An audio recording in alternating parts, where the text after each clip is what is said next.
محترم بھائیو دوستوں اور بزرگوں، اللہ رب العزت چاہتے ہیں کہ میرے سارے کے سارے بندے کامیاب ہو جائیں، کوئی بندہ بھی میرا ناکام نہ ہو، اور ان سب انسانوں کو اپنے بندوں کو پیدا کرنے والے اللہ ہیں۔ کون پیدا کرنے والے بھائی؟ اللہ ہے۔ ماں پیدا نہیں کرتی، باپ پیدا نہیں کرتے، ماں کو پتہ بھی نہیں ہوتا اس کے پیٹ میں اللہ تعالیٰ بچے کو بنا رہے ہوتے ہیں۔ اللہ تعالیٰ پیدا فرمانے والے ہیں۔ اور دیکھیے، جو جس مشین کو بناتا ہے وہ زیادہ جانتا ہے کہ اس مشین کو کیسے استعمال کیا جائے کہ یہ فائدہ دے اور اس سے زیادہ نفع اٹھایا جا سکے۔ بنانے والا خوب جانتا ہے، اور اگر اس کو اس طریقے میں استعمال نہیں کیا جائے گا تو یہ نقصان کا باعث ہے۔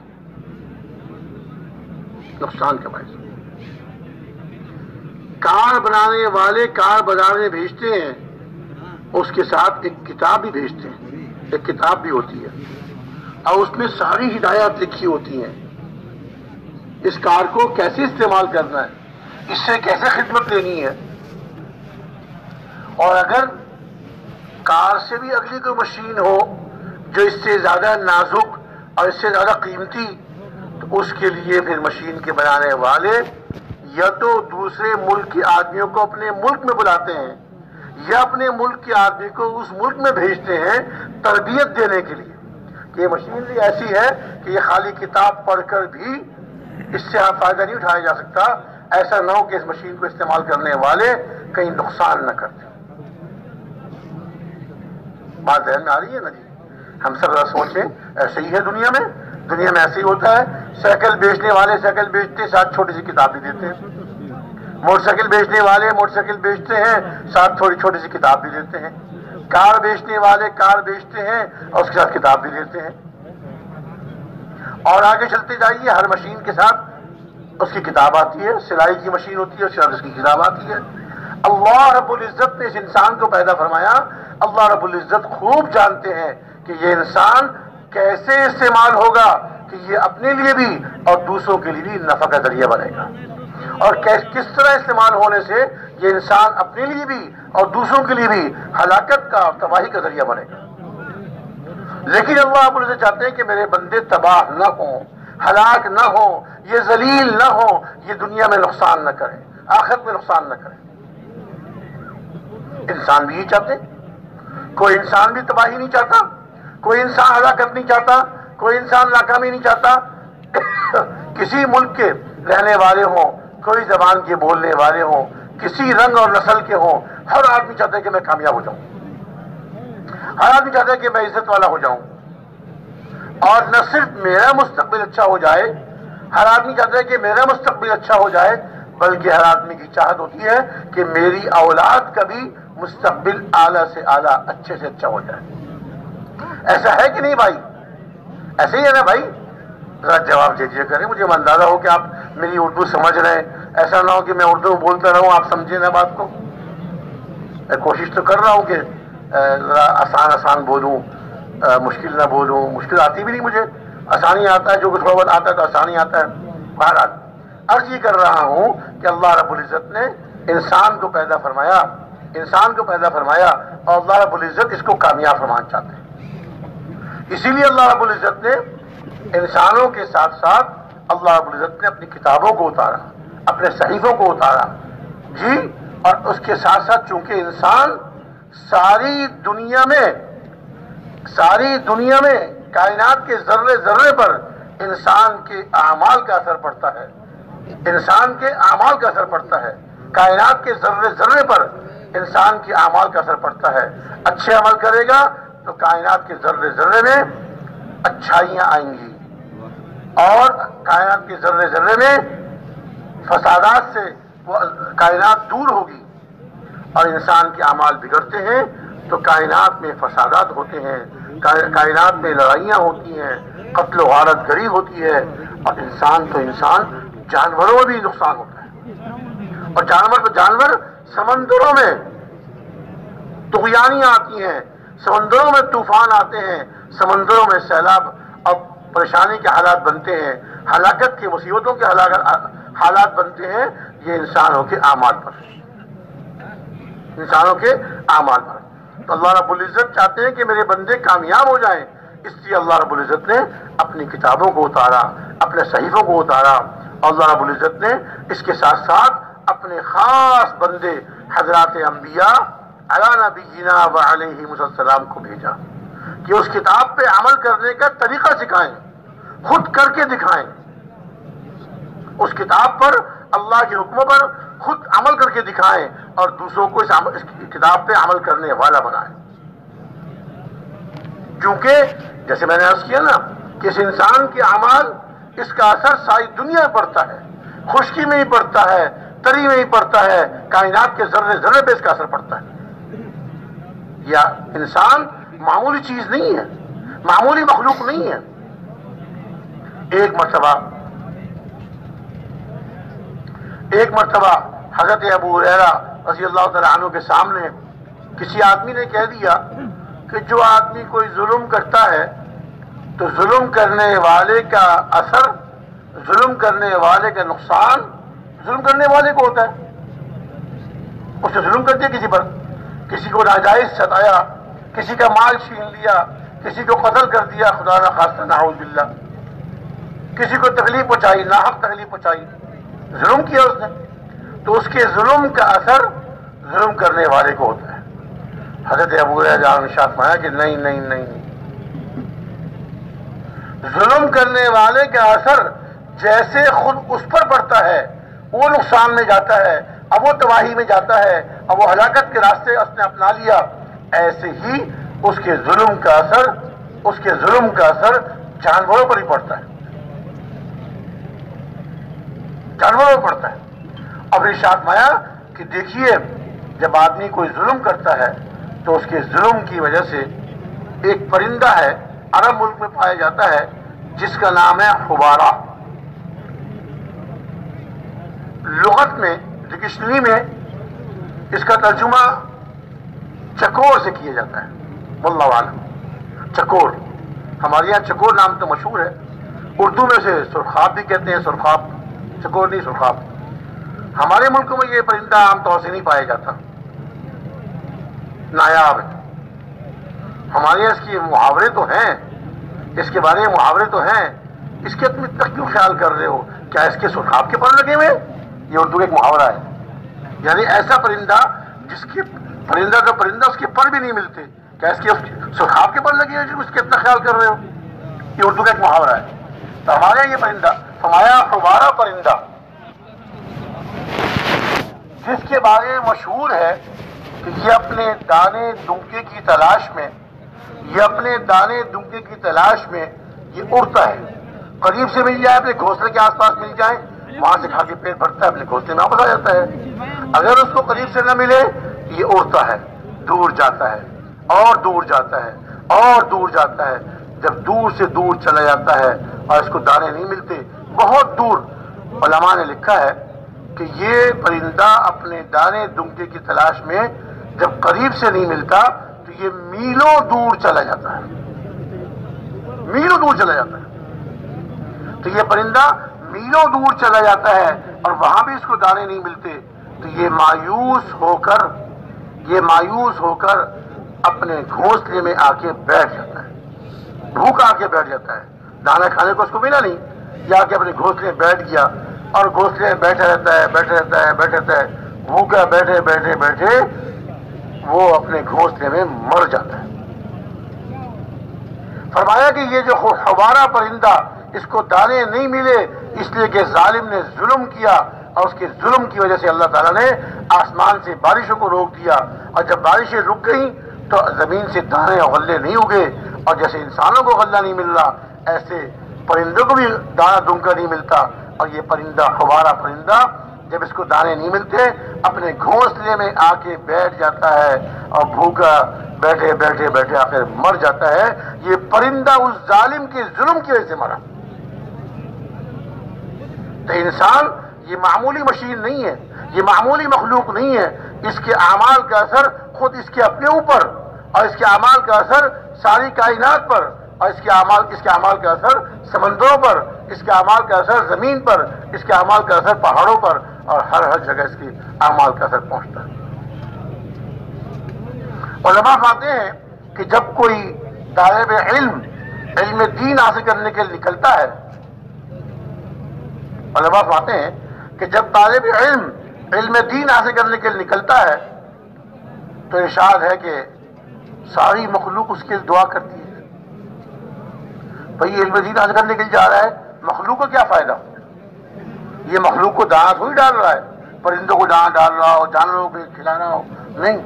مایا جب یہ علم دین حاصل کرنے کے لیے جاتا ہے، ساری مخلوق اس کے لیے دعا کرتی ہے، اور یہاں تک ارشاد مایا حتیٰ کہ مچھلیاں پانیوں میں اور چیونٹیاں اپنے بلوں میں اس کے لیے دعا کرتی ہیں۔ مچھلیاں پانیوں میں اور چیونٹیاں اپنے بلوں میں اس کے لیے دعا کرتی ہیں۔ اب علماء نے کہا کہ مچھلیاں کیوں دعا کرتی ہیں اس کے لیے؟ یہ تو خشکی میں جا رہا ہے، اپنے شہر سے دوسرے شہر جا رہا ہے، علم دین کو حاصل کرنے کے لیے طالب علم ہے، اور یہ مچھلیاں پانیوں میں اس کے لیے دعا کیوں کرتی ہیں اور چیونٹیاں اپنے بلوں میں اس کے لیے دعا کیوں کرتی ہیں؟ فرمایا کہ یہ علم دین حاصل کرے گا، اللہ پاک کی رضا کے اعمال اور اللہ پاک کی رضا کے اسباب کو سیکھے گا کہ اللہ پاک کس عمل سے راضی ہوتے ہیں، اللہ پاک کس عمل سے راضی ہوتے ہیں، اللہ پاک کس سبب سے راضی ہوتے ہیں، ان کو سیکھے گا اور خود اس پہ عمل کرے گا اور دوسروں کو سکھائے گا اور ان کو عمل کرنے والا بنائے گا، تو اللہ کی طرف سے رحمتیں نازل ہوں گی، اللہ کی طرف سے رحمتوں کے اور برکتوں کے فیصلے ہوں گے، اللہ تعالیٰ کی طرف سے رحمتوں کے اور برکتوں کے فیصلے ہوں گے، اور اللہ کے عذاب نہیں آئیں گے، اللہ کے عذاب نہیں آئیں گے، کیونکہ انسانوں کی بدعملی کی وجہ سے سمندروں میں طوفان آتے ہیں۔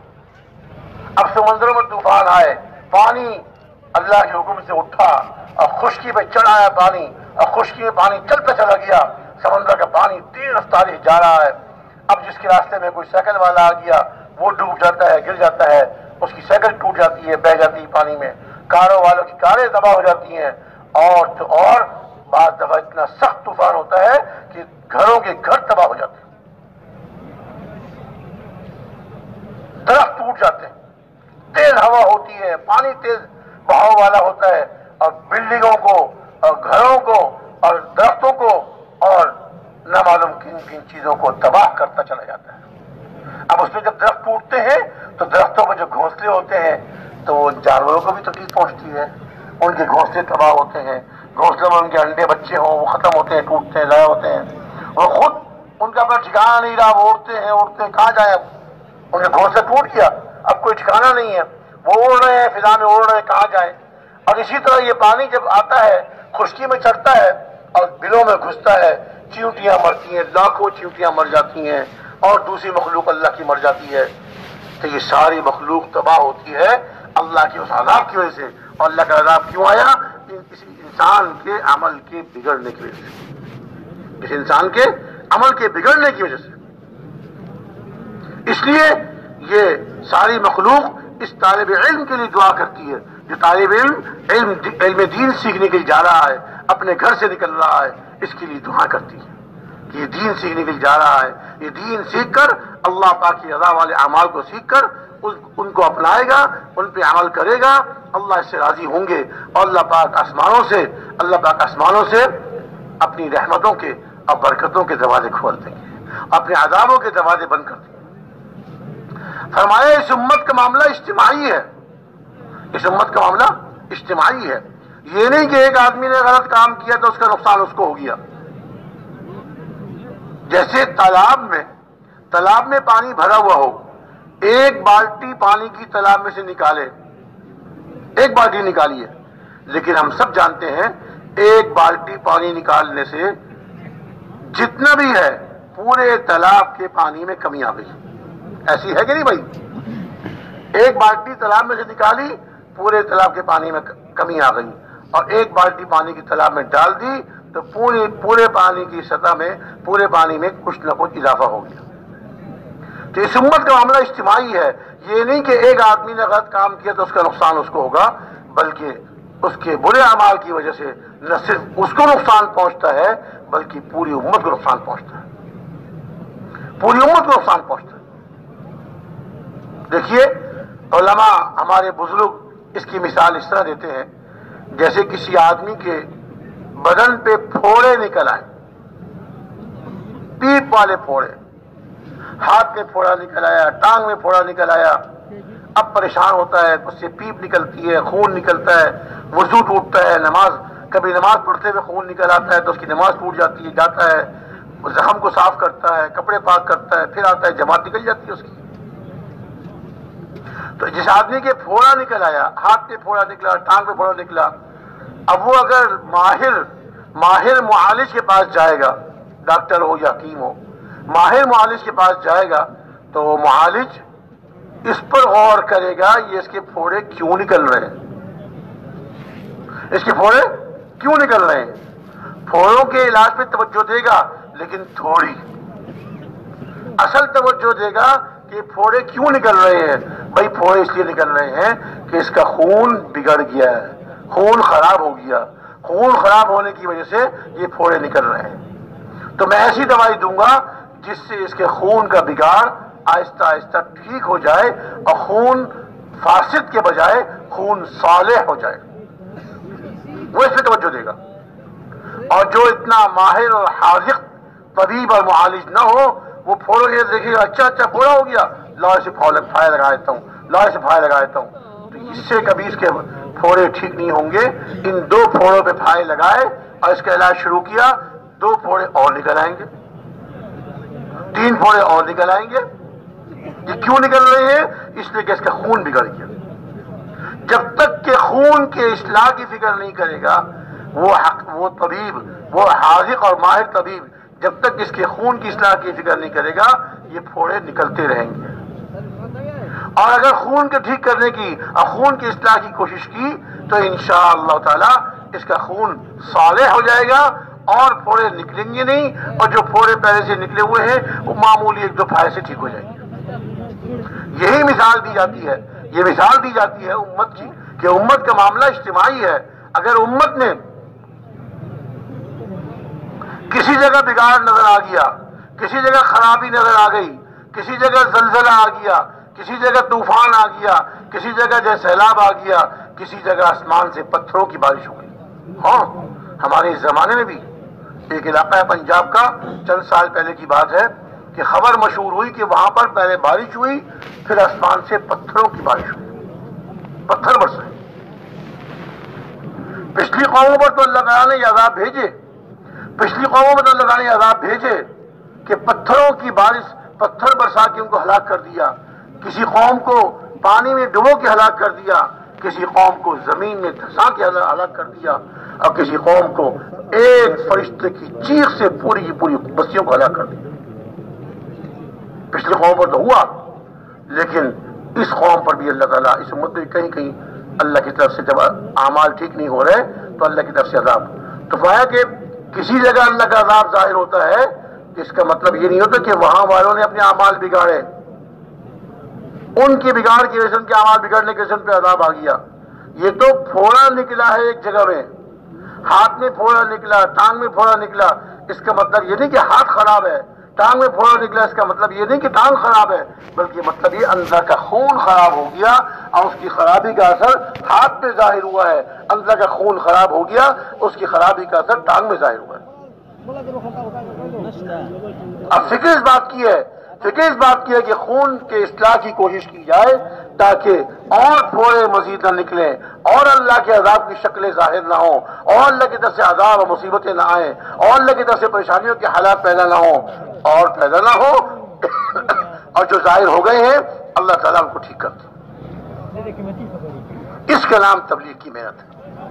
اللہ تعالیٰ نے اپنے انبیاء، حضرات انبیاء علی نبینا و علیہ السلام کو مبعوث فرمایا، ان کو دنیا میں بھیجا تاکہ انسانیت کو یہ سبق دیں، انسانیت کو یہ بتا دیں کہ تمہاری کامیابی صرف اور صرف اللہ کے حکموں کو ماننے میں، اللہ کے نبی کے طریقوں پہ چلنے میں۔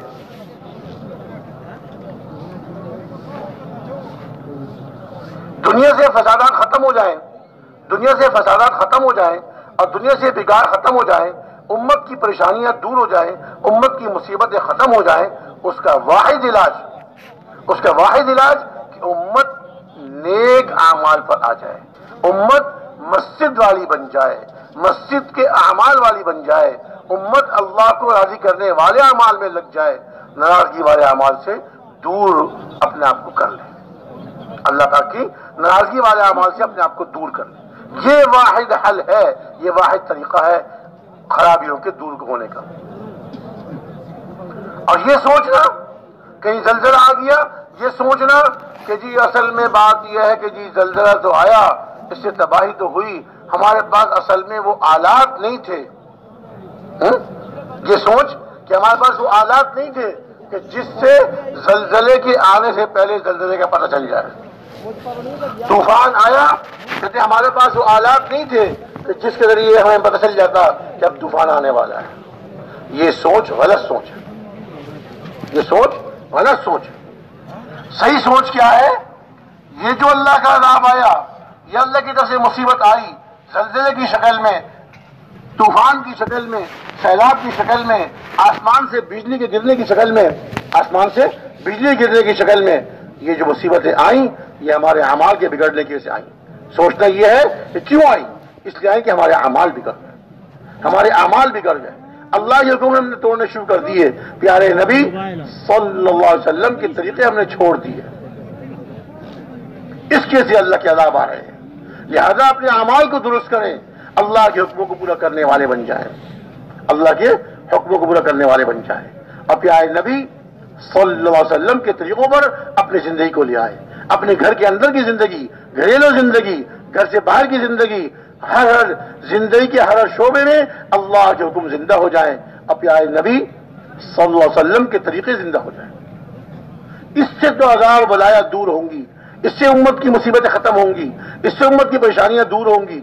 ورنہ میرے بھائی دوستو بزرگوں، آج ایک علاقے میں زلزلہ آیا، کل دوسرے علاقے میں زلزلہ آئے گا، کل پرسوں تیسرے علاقے میں زلزلہ آئے گا، زلزلہ آئے گا یا طوفان آئے گا یا اللہ کے عذاب کی کوئی اور شکل ظاہر ہوگی۔ کئی بیماری کی شکل میں اللہ کا عذاب آتا ہے، بیماری پھیلنی شروع ہو گئی، لوگ مر رہے ہیں، جانور مر رہے ہیں۔ ہاں، تو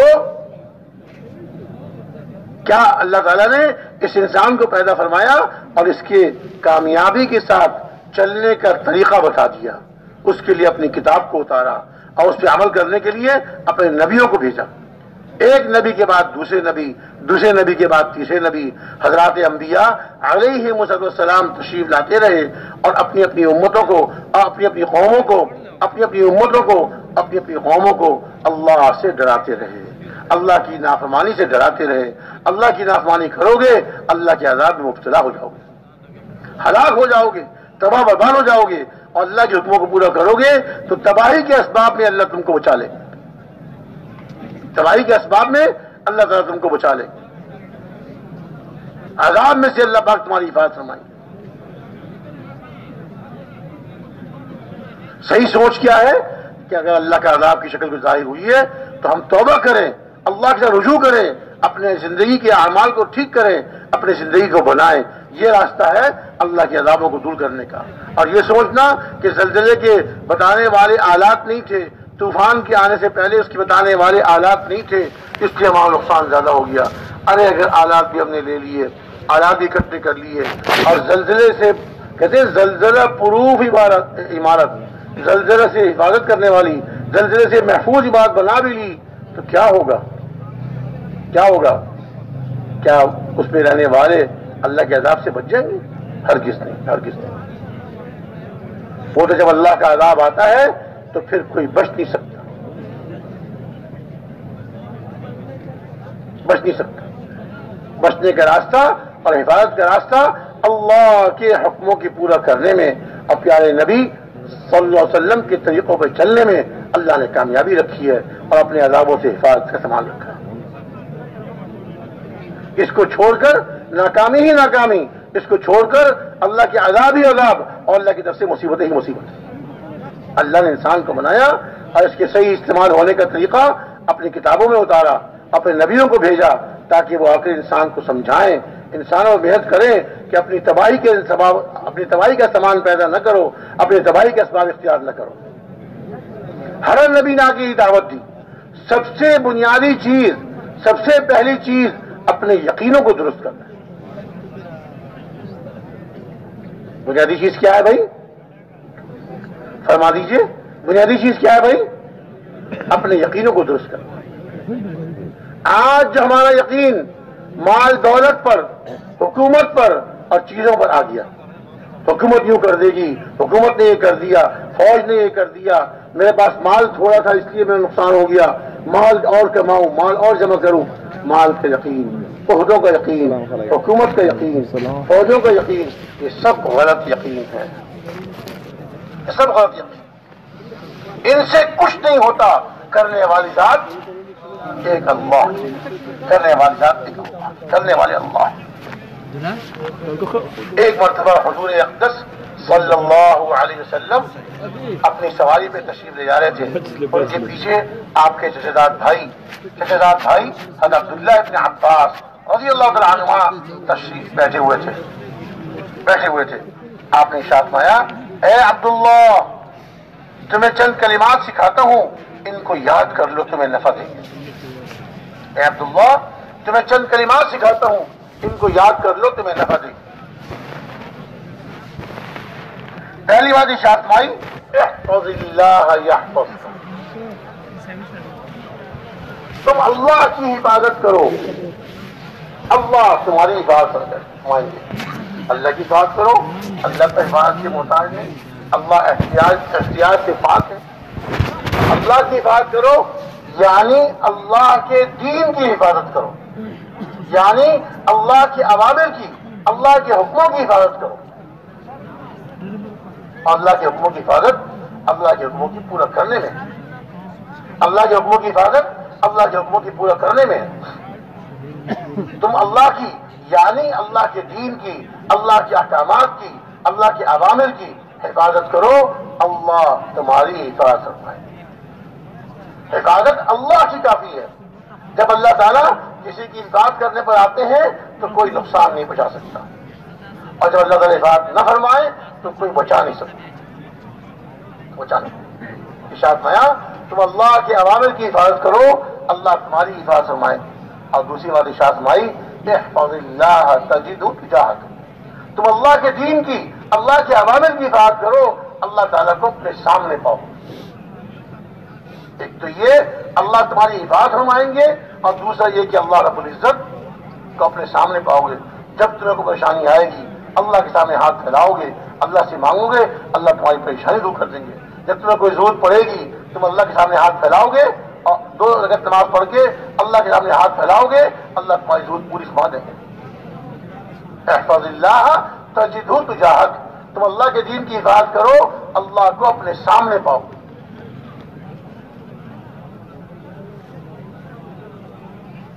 ارشاد فرمایا کہ دیکھو،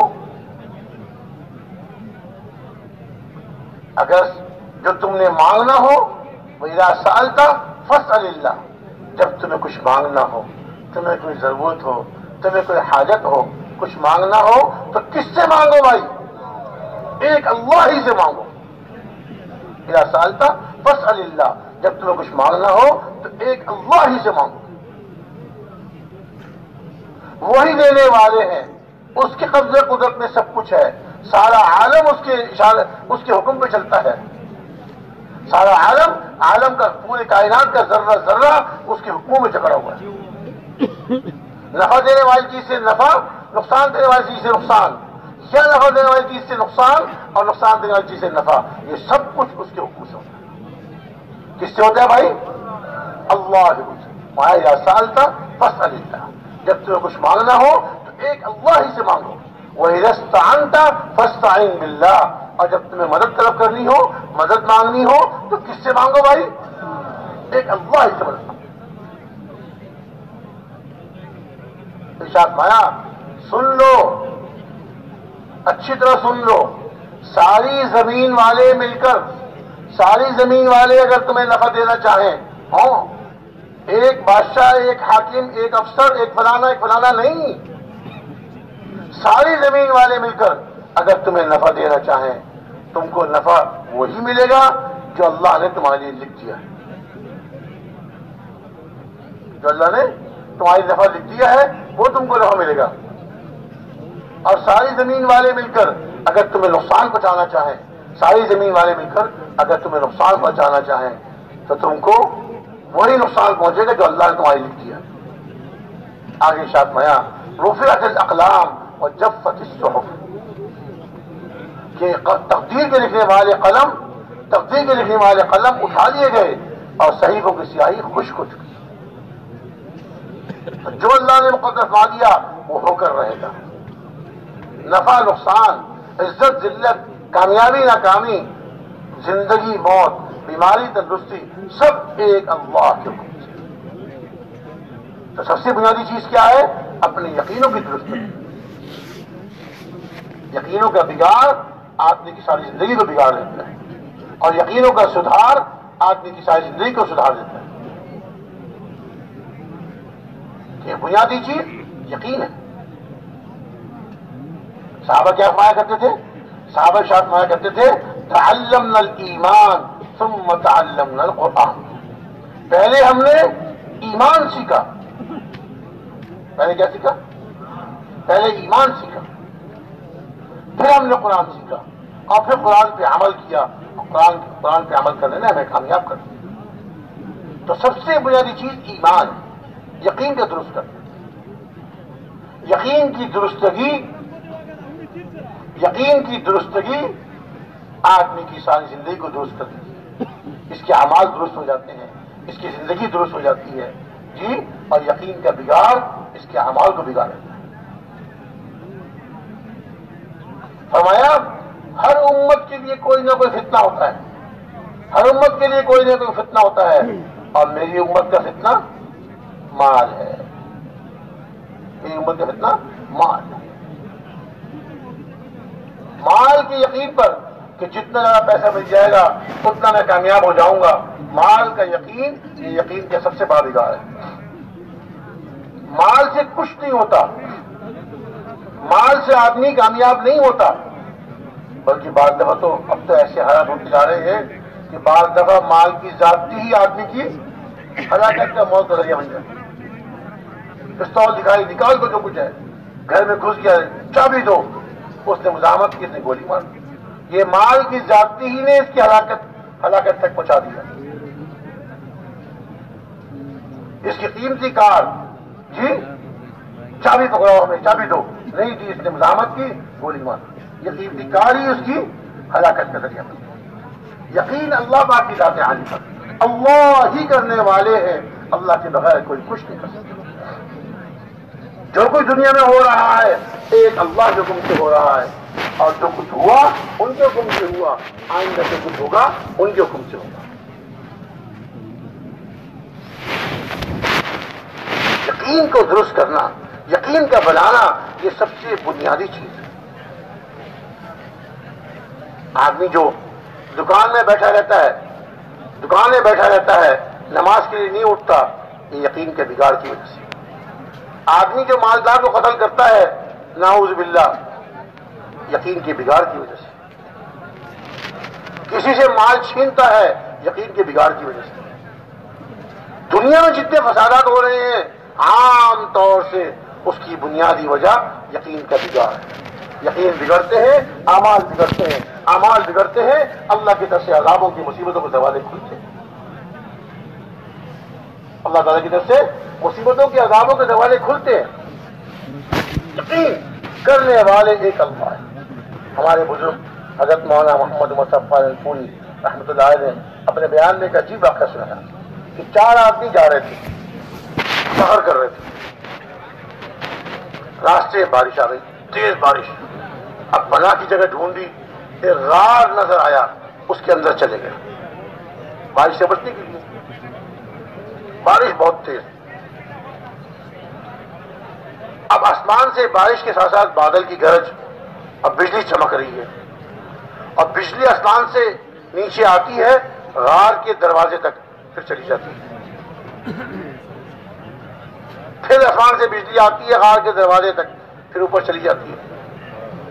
جب کئی بار ایسا ہو گیا آپس میں کہنے لگے بھائی ایسا معلوم ہوتا ہے اس بجلی سے ہم میں سے کسی کی موت لکھی ہوئی ہے.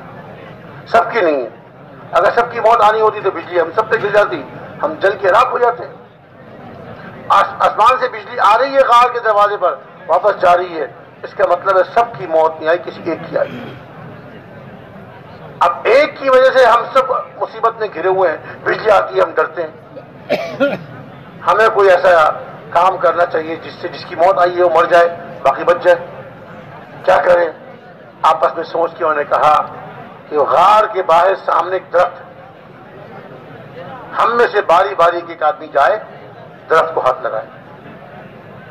جب یہ جائے گا باہر درخت تک پہنچے گا, جاتے ہوئے یہاں پر آتے بجلی گرے گی, مر جائے گا وہ, باقی بچ جائیں گے.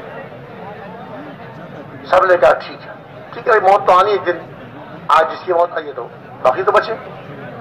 ایک آدمی پہلے پہل کی, اس نے ہمت کی, بھاگتا ہوا گیا, درخت کو ہاتھ لگایا, بھاگتا ہوا آ گیا, یہ گھارے پہنچ گیا, سانس لیا, شکر ہے میں تو بچ گیا. موت سے آدمی ڈرتا ہے عام طور سے. اب دوسرے نے ہمت کی, چلو میں جاتا ہوں, شاید میری نہ موت آئی ہو.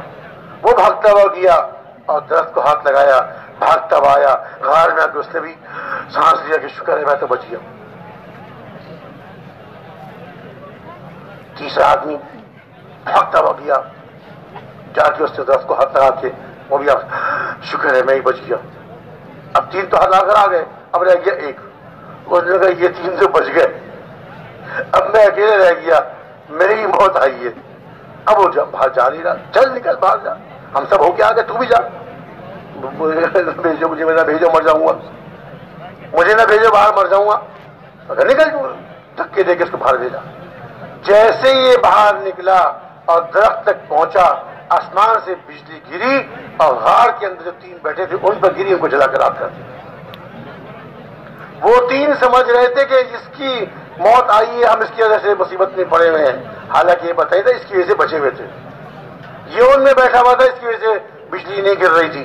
جب یہ باہر نکل گیا, ان میں سے نکل آیا, تو ان تین پر بجلی گری اور تینوں کو جلا کے راکھ کر دی. کرنے والے اللہ ہے, اللہ ہے.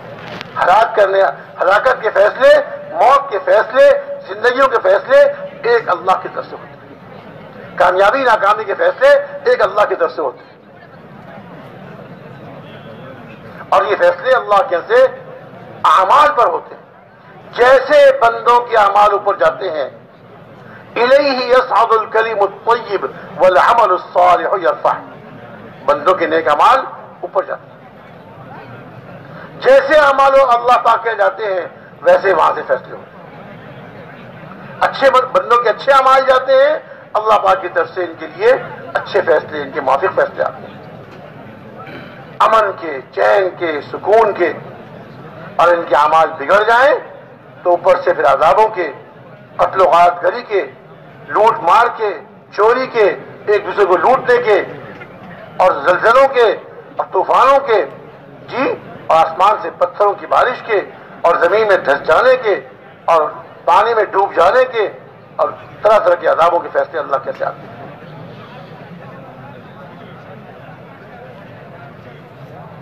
کیا فرمایا؟ فَمِنْهُمْ مَنْ أَرْسَلْنَا عَلَيْهِ حَاصِبًا وَمِنْهُمْ مَنْ أَخَذَتْهُ الصَّيْحَةُ وَمِنْهُمْ مَنْ خَسَفْنَا بِهِ الْأَرْضَ وَمِنْهُمْ مَنْ أَغْرَقْنَا وَمَا كَانَ اللَّهُ لِيَظْلِمَهُمْ وَلَكِنْ كَانُوا أَنفُسَهُمْ يَظْلِمُونَ.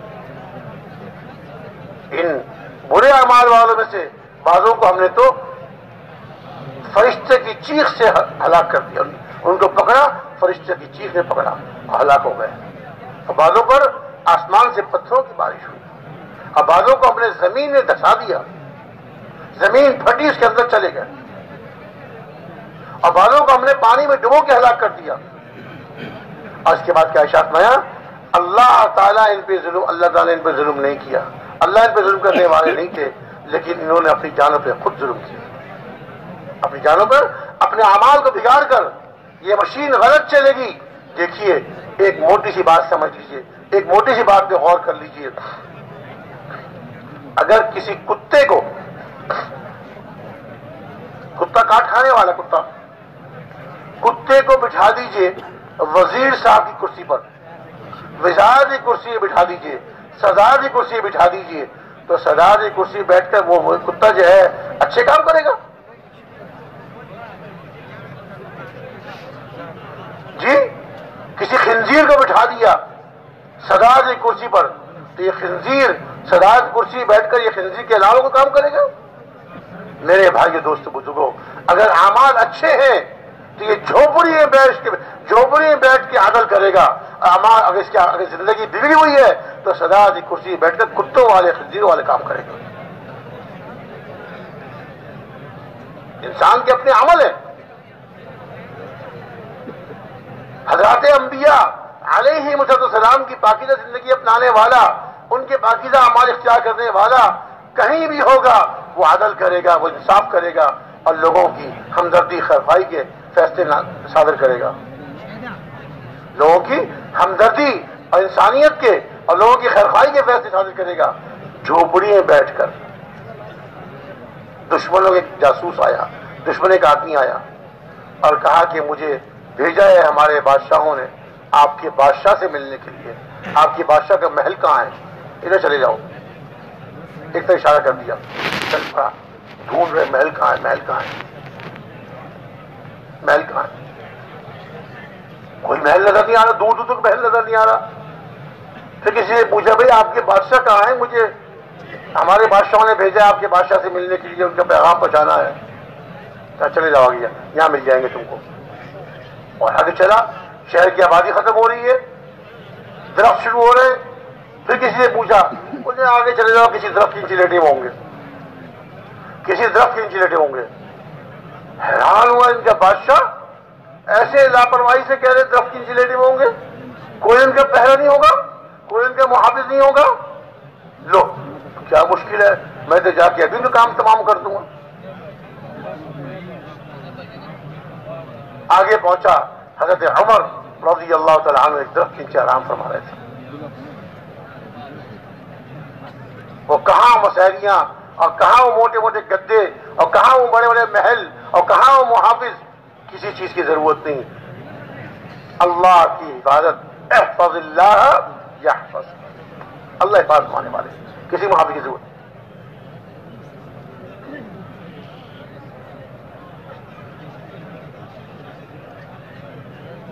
حضرت عثمان رضی اللہ عنہ کا جب محاصرہ کر لیا باغیوں نے تو ان کے کچھ آواز آئی رات کو، کون ہے؟ کہ جی ہم آپ کی حفاظت کے لیے آئے ہیں، آپ کی حفاظت کے لیے آئے ہیں کہ یہ جو بلوائی ہیں، یہ باغی ہیں، آپ کو نقصان نہ پہنچا دیں. کہا زمین والوں سے حفاظت کرنے کے لیے آئے ہو یا آسمان والوں سے حفاظت کرنے کے لیے آئے ہو؟ کہ جی ہم تو زمین والوں سے حفاظت کرنے کے لیے آئے ہیں، آسمان والوں کی حفاظت ہم کیسے کر سکتے ہیں؟ جاؤ چلے جاؤ، تمہاری حفاظت کی ضرورت نہیں.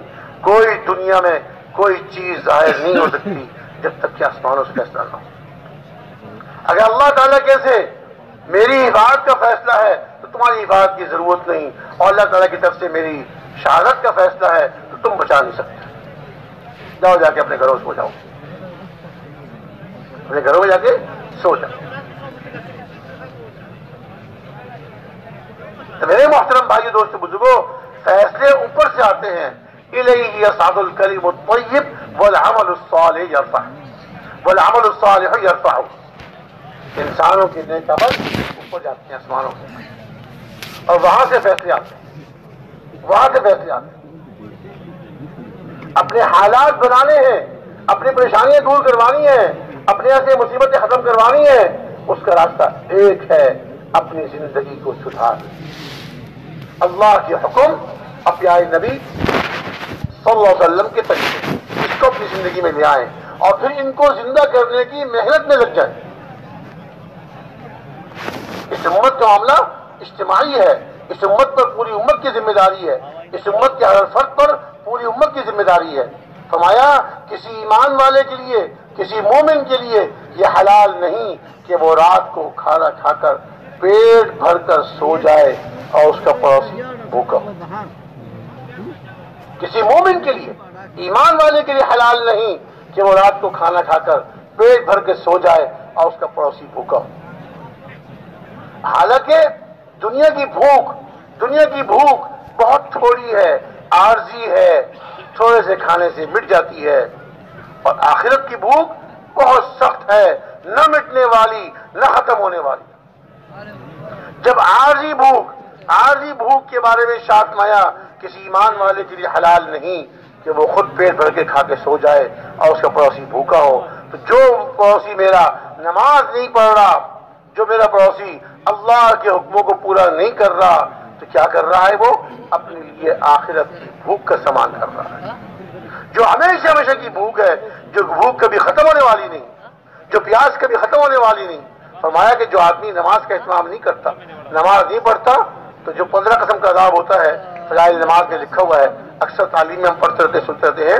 فرمایا موت کے وقت ایسی سخت پیاس لگے گی اور پیاس کی حالت میں اس کی موت آئے گی، ایسی سخت پیاس لگے گی اگر دنیا کے سمندر بھی پی جائے تو اس کی پیاس نہیں بجھے. لکھا ہوا ہے فضائل نماز میں لکھا ہوا ہے سمندر بھی پی لے تو اس کی پیاس نہیں بجھے گی.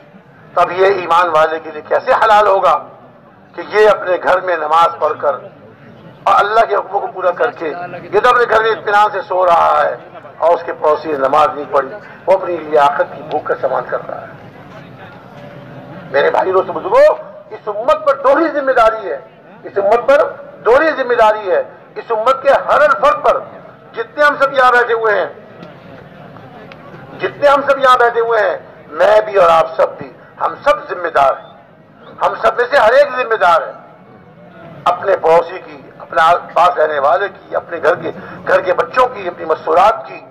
جی ہاں، اپنی مسورات کی، اپنے بچوں کی، اپنے پڑوسیوں کی، اور پھر پوری امت کی فکر کرنا، پوری امت کی فکر کرنا اور پوری امت کے لیے محنت کرنا، اس کے لیے قربانیاں دینا، اللہ کے راستے میں نکلنا، اللہ کے راستے میں نکلنا اور امت کے لیے امت میں محنت کرنا، یہ ہم سب کی ذمہ داری ہے. اور اس پر اللہ رب العزت ان نعمتوں سے نوازیں گے جن کا ہم تصور نہیں کرتے. کیا ارشاد فرمایا؟ من عمل صالحا من ذکر او انثى وهو مؤمن فلنحيينه حياة طیبة ونجزینهم اجرهم باحسن ما كانوا يعملون. کہ جو آدمی مرد ہو یا عورت، مرد کرے گا مرد کو ملے گا، عورت کرے گی عورت کو ملے گا. من عمل صالحا من ذکر او انثى وهو مؤمن، جو بھی آدمی مرد ہو یا عورت ایمان والا ہے، مومن ہے، نیک عمل کرے گا، نیک عمل کرے گا. اعمال صالحہ، اپنے گھر کے اندر نیک اعمال کر رہا ہے، گھر سے باہر نیک اعمال کر رہا ہے، اپنے دکان میں بیٹھ کے نیک اعمال کر رہا ہے، بازار میں جا کر نیک اعمال کر رہا ہے، اپنے دفتر میں بیٹھ کر نیک اعمال کر رہا ہے، اپنے کھیت میں، اپنے کارخانے میں جا کے نیک اعمال کر رہا ہے. من عمل صالحا من ذکر او انثى وهو مؤمن، جو آدمی بھی مرد ہو یا عورت مومن ہوتے ہوئے نیک عمل کرے گا. ارشاد میا البتہ ضرور بالضرور، ہاں اللہ رب العزت کا ارشاد ہی کافی تھا، لیکن اللہ رب العزت کے ارشاد کے ساتھ ساتھ اس کو 3 تاکیدوں کے ساتھ ارشاد مارے ہیں. 3 تاکیدوں کے ساتھ، البتہ، ضرور، بالضرور ہم اس کو عمدہ زندگی عطا فرمائیں گے. حیات طیبہ، حیات طیبہ کا وعدہ مال پر نہیں ہے، حیات طیبہ کا وعدہ کارخانے کے حل کرنے پر نہیں ہے، حیات طیبہ کا وعدہ بڑے بڑے کوٹھیوں کے بنانے میں نہیں ہے، حیات طیبہ کا وعدہ بڑی بڑی کاروں کو حاصل کرنے میں نہیں ہے، عمدہ پوشاک کے پہننے میں نہیں ہے، اور عمدہ جو ہے سامان کی اکٹھا کرنے میں نہیں ہے. عمدہ زندگی کا وعدہ ایمان کے ہوتے ہوئے نیک اعمال کرنے پر. اب اس میں جو ہے ایمان اور نیک اعمال مالدار بھی کر سکتا ہے، غریب بھی کر سکتا ہے، جھوپڑی میں رہنے والا بھی کر سکتا ہے، کوٹھی میں رہنے والا بھی کر سکتا ہے، ملازم بھی کر سکتا ہے، مالک بھی کر سکتا ہے، مزدور بھی کر سکتا ہے اور مالک بھی کر سکتا ہے، کارخانے والا بھی کر سکتا ہے، اور ایک حکومت کا حاکم اور ایک محکوم سب کر سکتا ہے. اللہ تعالی نے جو دین اتارا ہے اس میں مال کی ضرورت نہیں، اس میں جو ہے دنیا کی چیزوں کی ضرورت نہیں. غریب سے غریب آدمی اللہ کے حکم پورے کر سکتا ہے، غریب سے غریب آدمی اللہ کے حکم پورے کر سکتا ہے. غریب کے لیے جو اللہ کے حکم ہے ان کو پورے کرے گا، اللہ تعالیٰ راضی ہوگا، اس کی زندگی کو بنائیں گے. مالدار پورا کرے گا، اللہ تعالیٰ مالدار کی زندگی بنا دیں گے.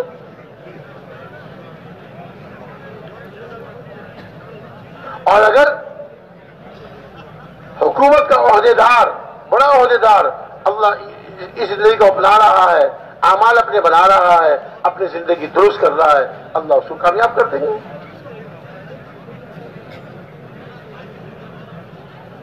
تو میرے محترم بھائی دوست بزرگوں، سب سے پہلی چیز کیا ہے؟ یقین کی درستگی، اپنا یقین درست کرنا، کرنے والی ذات ایک اللہ، سب کچھ ایک اللہ کے حکم سے ہوتا ہے، دنیا میں جو کچھ ظاہر ہو رہا ہے اللہ کے حکم سے ظاہر ہو رہا ہے۔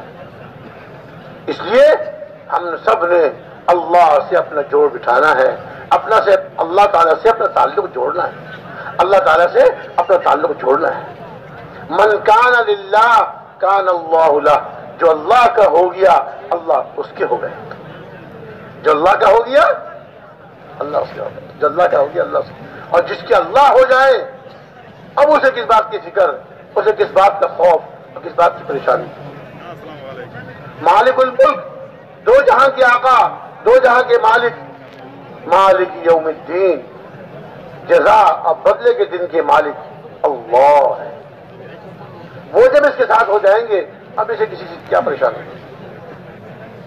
بس جب کوئی پریشانی آئے گی یہ اٹھے گا، وضو کر کے 2 رکعت نماز پڑھے گا، اللہ سے مانگے گا، مرد ہو یا عورت، اس میں مرد القید نہیں ہے، مرد ہو یا عورت، من عمل صالحا من ذکر او انثى وهو مؤمن فلنحيينه حیاة طیبہ، اٹھے گا، مرد ہے یا عورت، وضو کیا، 2 رکعت نماز پڑھی، اللہ سے دعا مانگی، رو رو کے دعا مانگی، لجاجت کے ساتھ، تواضع اور عاجزی کے ساتھ، جی اگر رونا نہ آئے تو رونے کی شکل بنا کے اللہ سے مانگا، اللہ اس کی ضرورت کو پورا فرمائے، اللہ تعالیٰ اس کی پریشانی کو دور کر دے۔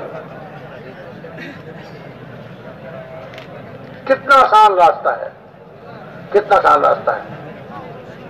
ایک دفعہ میرا ہندوستان جانا ہوا، دہلی شہر میں فجر کی نماز پڑھ کر میں تھوڑا سا باہر ٹہل رہا تھا، چہل قدمی کر رہا تھا، عجیب بات سناؤں آپ کو، تو ایک بیچارہ ہندو اپنے گھر سے آیا، کوئی دھوتی اس نے باندھی ہوئی تھی اور سڑک کے کنارے فٹ پاتھ تھی، میں اس پہ ٹہل رہا تھا، وہ آیا، فٹ پاتھ سے نیچے آگے نیچی جگہ تھی، وہاں ایک مندر بنا ہوا تھا اور اس کی رسی یہاں فٹ پاتھ کی دیوار سے بندھی ہوئی تھی۔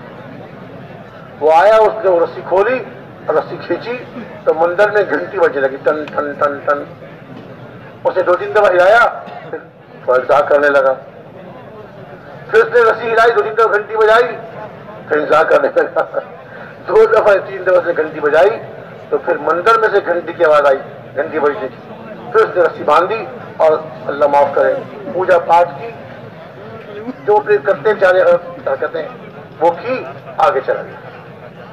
میں تو کبھی دیکھا نہیں تھا، میں پریشان ہو گئی، کیا کیا اس کے پتہ نہیں کیا ہے، کیا مطلب تھا اس کا۔ تو وہاں دہلی کے ایک مسلمان بھائی سے اپنے پوچھا، میں نے ایک دوست سے، میں نے کہا یہ اس طرح صبح میں نے دیکھا کیا مطلب تھا؟ وہ ہنسنے لگے، کہنے لگے اصل میں وہ جو ہندو تھا نا جس نے دیکھا تھا، وہ اپنے گھر سے نکلا تھا، کسی کام کے لیے جا رہا تھا، تو وہ جانے سے پہلے اپنے نعوذ باللہ اپنے خداؤں سے، اپنے دیوتاؤں سے مانگ کے جانا چاہ رہا تھا، تو اس نے وہ رسی کھول کی گھنٹی بجائی تھی تاکہ جو مندر کے اندر پنڈت ہیں وہ خداؤں کو، دیوتاؤں کو اٹھا دے تاکہ میں ان سے مانگوں۔ وہ خدا دیوتا سو رہے ہیں تو اس لیے گھنٹی بجائی تاکہ وہ ان کو اٹھا دے۔ جب وہاں سے جواب نہیں آیا تو اسے دوبارہ گھنٹی بجائی کہ دیوتاؤں کو اٹھاؤ، میں ان سے مانگنا چاہتا ہوں۔ 2 دفعہ 3 دفعہ گھنٹی بجانے کے بعد جب مندر سے آواز آئی، اس کا مطلب یہ تھا کہ دیوتا اٹھ گئے ہیں، اب تو ان سے مانگ۔ استغفر اللہ۔ اللہ رب العزت نے ہمیں کیسا پاکیزہ مذہب عطا فرمایا، کیسا پاکیزہ دین عطا فرمایا، اپنے سے مانگنا ہمیں سکھایا، اپنے سے مانگنا سکھایا۔ اللہ رب العزت کیا ارشاد فرمایا؟ اللہ لا الہ الا هو الحی القیوم لا تأخذه سنة ولا نوم له ما فی السماوات وما فی الارض۔ اللہ تعالی ان کے سوا کوئی معبود نہیں، وہی حی و قیوم ہے، زندہ، ہمیشہ ہمیشہ زندہ ہیں، ہمیشہ ہمیشہ قائم رہنے والے ہیں، نہ ان کو اونگ آتی ہے نہ ان کو نیند آتی ہے، نہ ان کو اونگ آتی ہے نہ ان کو نیند آتی ہے۔ لہو ما فی السماوات ما فی الارض، جو کچھ آسمانوں میں ہے، جو کچھ آسمانوں میں ہے اور جو کچھ زمین میں ہے، سب کس کا ہے؟ ایک اللہ کا، ایک اللہ ہی کا۔ اب کیا مطلب؟ جب سب کچھ اس کا ہے تو تمہیں جو کچھ چاہیے اسی سے مانگو، وہ تمہیں عطا فرمائے گا۔ اور ہے ایسے آدھی رات کو اٹھ کے اسے مانگو، رات کے 2 بجے اٹھ کے مانگو، 3 بجے اٹھ کے مانگو، دن میں مانگو، بارش میں مانگو، دھوپ میں مانگو، گھر میں مانگو، سفر میں مانگو، ہر جگہ اللہ سے مانگو، وہ تمہاری مانگنے کو، تمہاری مانگ کو سنے گا اور تمہیں عطا فرمائے گا۔ لا تأخذہ سنۃ ولا نوم لہ ما فی السماوات وما فی الارض، ہے ہی ہے، ہمیشہ زندہ ہے، ہمیشہ سے زندہ ہے، ہمیشہ زندہ رہے گا اور ہمیشہ قائم رہنے والے ہیں۔ نہ ان کو اونگ آتی ہے نہ ان کو نیند آتی ہے، یہ سب باطل مذہب ہے، سب غلط طریقے ہیں۔ گھنٹی بجاؤ، دیوتاؤں کو اٹھاؤ، استغفر اللہ، اللہ سے مانگو۔ لہو ما فی السماوات وما فی الارض، جو کچھ زمینوں میں ہے، جو کچھ آسمانوں میں ہے، سب اسی کا ہے، سب اسی کا ہے۔ تو میرے محترم بھائی دوستوں بزرگوں، سب سے پہلے یقین کی درستگی، اس کے بعد اپنے اعمال کی درستگی، اعمال بنانا، اور اعمال میں سب سے پہلی چیز نماز کو درست کرنا، نماز کا ہمارا ظاہر بھی ٹھیک ہو جائے اور نماز کا باطن بھی ٹھیک ہو جائے، اللہ کے دھیان کے ساتھ، اللہ کی طرف توجہ کرتے ہوئے، جیسے ہم سب کچھ کو چھوڑ کر نماز میں لگے ہیں، ایسے سب کچھ کا دھیان بھی چھوڑ کر نماز میں لگ جائے۔ جیسے نماز شروع کر دی، اب کھا نہیں سکتے، پی نہیں سکتے، نماز شروع کر دی، اب کسی سے بات نہیں کر سکتے، نماز شروع کر دی، اب نماز کے علاوہ ہم کسی کو قدم نہیں اٹھا سکتے، چل نہیں سکتے، سب کچھ کو چھوڑ دیا نماز کی خاطر، ایسے ہی سب کچھ کے دھیان کو بھی چھوڑ دیں نماز کی خاطر، ایسی نماز۔ صحابہ کی نماز ایسی ہوتی تھی، صحابہ کی تشریح رکھیے بھائی، تشریح رکھیے، صحابہ کی نماز ایسی ہوتی تھی کہ جیسے ایک لکڑی زمین میں گاڑی، یہ لکڑی گاڑی میں گئے، میرے سامنے لکڑی گاڑی ہوئی ہے، ذرا بھی نہیں ہل رہی، ذرا بھی نہیں ہل رہی، ہوا آئے، مکھی اس پہ آ کے بیٹھ جائے، کوئی کاٹنے والا ہوتا ہے نا، وہ گھڑ کہتے ہیں، ڈیمو کہتے ہیں، کیا کہتے ہیں، وہ آ کے بیٹھ جائے، نہیں۔ صحابہ کرام رضی اللہ تعالیٰ عنہم کی نماز ایسی نماز تھی جیسے لکڑی زمین میں گاڑ دی ہو، کوئی حرکت نہیں، اور پوری توجہ ایک اللہ کی طرف۔ آج تو ہمارے کان کے پاس ایک مچھر آ جائے نا، گھوم گھوم، ہماری نماز چلی گئی، فوج کو بھگاتے ہیں۔ ایک مکھی آ کے ہماری ناک بیٹھ جائے، اس کو اڑاتے ہیں۔ ایک معمولی مخلوق، مچھر، مکھی کے سے ہماری نماز کی توجہ ختم ہو جاتی ہے، اور وہاں ایسے نماز پڑھتے تھے جیسے زمین میں لکڑی گاڑی ہوئی۔ حضرت علی رضی اللہ تعالیٰ عنہ کے جان میں ایک جنگ میں تیر گھس گیا، ایسا اندر تک چلا گیا کہ اس کو نکالنے کی کوشش کرتے ہیں، سخت تکلیف ہوتی ہے، نکال نہیں پا رہے۔ کسی نے کہا ابھی نہ نکال، بھائی آپ فوٹو نہیں کھینچ رہے، موبائل سامنے کیے ہوئے، آپ بھائی نے موبائل سامنے کیا ہوا ہے، ایسا نہ کرنا بھائی، دیکھو شروع میں درخواست کی تھی آپ سے، ایسا نہ کرنا، نیچے کر دو، کیا آپ فوٹو نہیں کھینچ رہے تو اس کا سامنے نہ کرو، اسے شک پڑتا ہے کہ شاید فوٹو کھینچ رہے آپ۔ دیکھو اللہ کے حکم کی نافرمانی ہے، اللہ کے حکم توڑنے سے اللہ کی ناراضگی آتی ہے، اللہ کو خوش رکھے ماشاء اللہ، ایسے کام نہ کرو، ایسا کام بھی نہ کرو جسے شک پڑے کہ ہاں اللہ کو خوش رکھے۔ تو عرض یہ ہے، حضرت علی اللہ عنہ کے ذان میں تیر گھس گیا ایک جنگ میں، اب اس کو نکالنے کی کوشش کر رہے ہیں، تیر نکل نہیں رہا، سخت تکلیف ہو رہی ہے۔ کسی نے کہا بھی رہنے دو، جب نماز کی نیت باندھنے کا نکال دینا۔ نماز کی نیت باندھی، تیر نکال لیا، نماز پڑھ رہا ہے۔ نماز پوری کر کے جب سلام پھیرا، دیکھا دائیں طرف بائیں طرف لوگ بیٹھے ہوئے، کچھ لوگ بیٹھے ہوئے، ارشاد فرمایا کیا تم تیر نکالنے کے لیے آئے ہو؟ کیا پوچھ رہے؟ کیا تیر نکالنے کے لیے آئے ہو؟ کہا حضرت ہم نے تو وہ نکال بھی لیا۔ فرمایا واللہ مجھے خبر نہیں، واللہ مجھے خبر نہیں، وہ تیر جو نماز سے باہر نکالنا اس کا مشکل، عاجز آ گئے تھے، اتنی سخت تکلیف ہو رہی تھی۔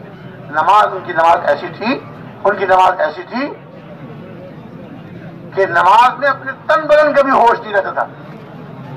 جیسے آج کل یہ زبان میں ہم کہیں کہ اس کو جو ہے آپریشن کرنے کے لیے کرتے نا، وہ سنگھا دیتے ہیں، آپریشن کرنے کے لیے سنگھا دیتے ہیں تو آدمی کا اپنے بدن کا ہوش نہیں رہتا، ڈاکٹر اس کا بدن کاٹتے بھی ہیں، دل بھی نکالتے ہیں، رگ کاٹتے ہیں، اس کو پتہ نہیں ہوتا۔ تو وہ حضرات اپنی نماز پر اتنی محنت کی تھی، اپنی نماز اتنی جاندار بنائی تھی کہ ان کو اپنی نماز کے دوران اپنے تن بدن کے بھی ہوش نہیں ہو سکتا، تن بدن کی ہوش۔ ایسی نماز پڑھ کر جب اللہ کے سامنے ہاتھ پھیلاتے تھے، اللہ سے مانگتے تھے، تو چوتھے آسمان سے اللہ کی مدد کے لیے اللہ تعالیٰ اپنے فرشتوں کے ذریعے مدد اتار دیا کرتے تھے۔ آج ہم نے ہر چیز پر محنت کی، لکڑی پر محنت کی، لوہے پہ محنت کی، اور طور پر مٹی پر محنت کی۔ اور ہمارے حضرت جی مولانا یوسف صاحب رحمۃ اللہ علیہ فرمایا کرتے تھے، انسان اتنا گر گیا کہ محنت کرنے پہ آیا تو مٹی اپنے پخانے پر ہی محنت کرتا ہے۔ اب تو وہ چیز بن گئی، پخانے کا تجزیہ ہو رہا ہے، پیشاب کا تجزیہ ہو رہا ہے، خون کا تجزیہ ہو رہا ہے، اس کے لیے بڑی بڑی جو ہے وہ لیبارٹریاں اور تجزیہ گاہیں بن رہی ہیں، اور اس میں جناب دیکھا جا رہا ہے سب کچھ۔ کہاں محنت کر لی انسان نے، ہر چیز پہ محنت کی، چیز قیمتی ہو گئی۔ انسان چونکہ خود قیمتی ہے، اللہ تعالیٰ سے قیمتی بنایا ہے، جس چیز سے محنت کرتا ہے وہ قیمتی ہو جاتی ہے، لیکن اپنے پر محنت نہیں کر رہا، خود بے قیمت ہوتا جا رہا ہے۔ لکڑی میں محنت کرتا ہے، لکڑی کو قیمتی بنا لیتا ہے، کئی لکڑی سے جو ہے وہ کرسیاں بنا رہا ہے، میز بنا رہا ہے، گھر بنا رہا ہے، گھروں کے دروازے، کیا کچھ بنا رہا ہے۔ لوہے میں محنت کر کے کیا کچھ بنا لیتے ہیں، اس کو ہوائی جہاز بنا لیا، کشتیاں بنا لی، جہاز، پانی کے جہاز بنا لیے، اور کیا کیا مشینیں بنا لی۔ انسان نے محنت کی، وہ چیزیں قیمتی ہو گئی، لیکن انسان نے اپنے اوپر محنت نہیں کی، یہ انسان بے قیمت ہوتا چلا گیا۔ اللہ کی نگاہ میں یہ انسان ذلیل ہو گیا، کیڑے مکوڑوں سے زیادہ ذلیل ہو گیا۔ انسان اپنے اعمال کے بگڑنے کی وجہ سے اللہ کی نگاہ میں کیڑے مکوڑوں سے بھی زیادہ حقیر اور ذلیل بن گیا۔ اللہ کی کسی ساتھ، اللہ تعالیٰ کی کسی ساتھ رشتہ داری نہیں ہے، وہاں تو اعمال پر فیصلے ہوتے ہیں، اعمال پر فیصلے ہوتے ہیں۔ اس کا دل کا یقین دیکھو، اس کے اعمال دیکھو، دل کا یقین درست ہے، اعمال درست ہے، اللہ کی طرف سے عزت کے فیصلے ہو رہے ہیں۔ جھوپڑی میں رہ کے اللہ عزت والا بنا دیتے ہیں۔ اگر یقین کمزور ہے، یقین بگڑا ہوا ہے، اعمال بگڑے ہوئے ہیں، تو اللہ تعالیٰ کی طرف سے پھر ذلت کے فیصلے آتے ہیں۔ بڑی بڑی کوٹھیوں میں رہنے والا ذلیل ہو جاتا ہے، اپنے بڑے بڑے قلعوں و مکانوں میں رہتے ہوئے اللہ اس کو ذلیل کر دیتے ہیں۔ اس کو عزت نہیں کہتے کہ لوگ دائیں بائیں کھڑے ہوئے ہیں، جناب فلاں صاحب گزریں گے یہاں سے، ابھی فلاں صاحب گزریں گے، اور آدھا گھنٹہ دھوپ میں گرمی میں کھڑے ہوئے ہیں، اب وہ ان کی کار آئی اور زندنی سے گزر گئی، اور وہ لوگ اس سے گزرنے کے بعد اس کو گالیاں دے رہے ہیں، سارے میں آدھے گھنٹے کوئی مارا ہوا تھا ہم کو، ایک جھڑپ بھی دیتی شکل اس سے بات کرنا دور کی بات، ہم تو ایک جھڑپ بھی نہیں دیکھ سکے، اور آدھے گھنٹے سے ہم کو دھوپ پہ چڑھایا ہوا تھا۔ اس کی عزت تھوڑی کہتے ہیں، اس کی عزت تھوڑی کہتے ہیں۔ العزت للہ ولرسولہ وللمؤمنین، عزت تو اللہ کی ہے، اللہ کے رسول کے لیے اور ایمان والوں کے لیے۔ ایمان والے، اللہ والے، حدیث میں آتا ہے اللہ رب العزت جب اپنے کسی بندے سے اس کے نیک اعمال کی زیادتی کی وجہ سے، اس کے اعمال کی کثرت کی وجہ سے، اللہ رب العزت جب اپنے کسی بندے سے محبت کرتے ہیں، اپنے کسی بندے سے خوش ہوتے ہیں، راضی ہو جاتے ہیں، حضرت جبریل السلام کو بلاتے ہیں کہ دیکھو میرا فلاں بندہ جو فلاں کا بیٹا ہے، میں اس سے محبت کرتا ہوں، تم بھی اس سے محبت کرو۔ اللہ تعالیٰ حکم دے رہے ہیں حضرت جبریل السلام کو کہ تم اس سے محبت کرو۔ حضرت جبریل السلام اس سے محبت کرنے لگتے ہیں۔ وہ ہے زمین میں سینکڑوں سال کی مسافت پر زمین میں چل پھر رہا ہے، اور آسمانوں میں سینکڑوں سال کی مسافت کے اوپر آسمانوں میں اس کی محبت ہو رہی ہے۔ حضرت جبریل السلام ساتویں آسمان کے فرشتوں میں اعلان کرتے ہیں اللہ رب العزت اپنے فلاں ابن فلاں سے، فلاں آدمی جو فلاں کا بیٹا ہے اس سے محبت کرتے ہیں، تم بھی اس سے محبت کرو۔ ساتویں آسمان کے سارے فرشتے اس سے محبت کرنے لگتے ہیں۔ پھر چھٹے آسمان کے فرشتوں میں اعلان کرتے ہیں، پانچویں آسمان کے فرشتوں پہ، چوتھے آسمان کے، پہلے آسمان کے، اور پھر فرمایا ثم یوضع له القبول فی الارض، پھر اس کے لیے قبولیت زمین 7 آسمانوں میں اعلان ہو گیا، 7 آسمان کے فرشتے اس سے محبت کر رہے ہیں ایک آدمی سے، اور پھر اس کے لیے زمین میں مقبولیت اتار دی جاتی ہے۔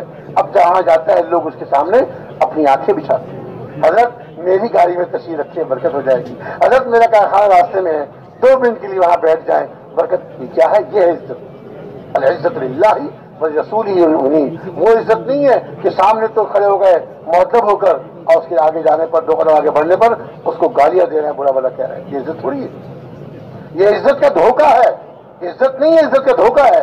عزت تو وہ ہے جو اللہ کی عزت ہے، اللہ کے رسول کی عزت ہے، ایمان والوں کو اللہ عزت نصیب فرماتا ہے۔ کہ حضرت میں کل ہی نئی گاڑی شو روم سے نکال کر لایا ہوں جناب کے لیے، آج صبح آپ جہاز سے تشریف لا رہے تھے، میری اس گاڑی میں تشریف رکھیں، میری گاڑی میں برکت ہوتا ہے۔ یہ کیا ہے؟ یوضع لہ القبول فی الارض۔ حضرت میرے گھر میں تشریف لائیں، حضرت میرے گھر میں تشریف لائیں، حضرت یہاں تشریف رکھیں، حضرت یہاں بیٹھیں، آپ کا احسان ہوگا۔ اس کی گاڑی میں بیٹھ گئے، اس کی سواری میں بیٹھ گئے، وہ ان کا اپنے اوپر احسان سمجھ رہا ہے۔ یہ نہیں کہ میں نے احسان کیا، اپنی کاریں بٹھا کے لے جا رہا ہوں، اپنا پیسہ لگا رہا ہوں، نہیں نہیں نہیں نہیں، ان کا احسان ہے کہ میری سواری میں بیٹھ گئے، ان کا احسان ہے میرے گھر میں تشریف لیا۔ یہ اللہ کے سے محبت اتاری جاتی ہے، اللہ کے سے قبولیت اتاری جاتی ہے۔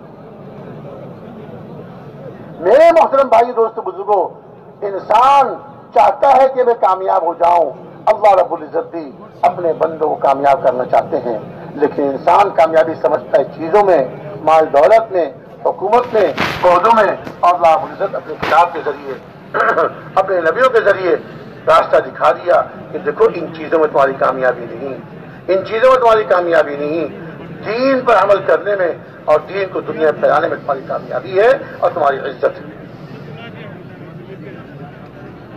فرمایا کہ اعمال کے بگڑنے پر اور زندگی کے بگڑنے پر اللہ کی طرف سے بیماریوں کے فیصلے ہوتے ہیں۔ ہمارے حضرت جی مولانا انعام الحسن صاحب رحمۃ اللہ علیہ نے ایک مرتبہ رائیونڈ کے بڑے اجتماع میں ارشاد فرمایا، رائیونڈ کے بڑے اجتماع میں ارشاد فرمایا کہ جب انسانوں کے اعمال بگڑتے ہیں اللہ پاک کی ناراضگیاں اترتی ہیں اور اللہ پاک ان کے اعمال کے بگڑنے پر بیماریاں اتارتے ہیں، اور اللہ رب العزت بیماریاں پانیوں میں اتارتے ہیں، اس پانی کو پیتے ہیں تو بیمار ہو جاتے ہیں، پانی کے بغیر تو گزارا نہیں۔ اب یہ مت سمجھیے گا عام پانی بیماری اتر گئی ہے اور جو بوتلوں پانی ہے اس میں بیماری نہیں ہے، نہ نہ نہ نہ، بیماری کا فیصلہ آتا ہے چاہے بوتل بھی ہو چاہے کنویں میں ہو، بیماری ہر جگہ آتی ہے۔ یہ سب ہمارا دھوکہ ہے کہ بوتلوں کے پانی میں صحت ہے، عام پانی میں صحت نہیں ہے، اس کے بیماری کی وجہ سے اوپر سے ہوتے ہیں، بوتلوں سے نہیں ہوتے۔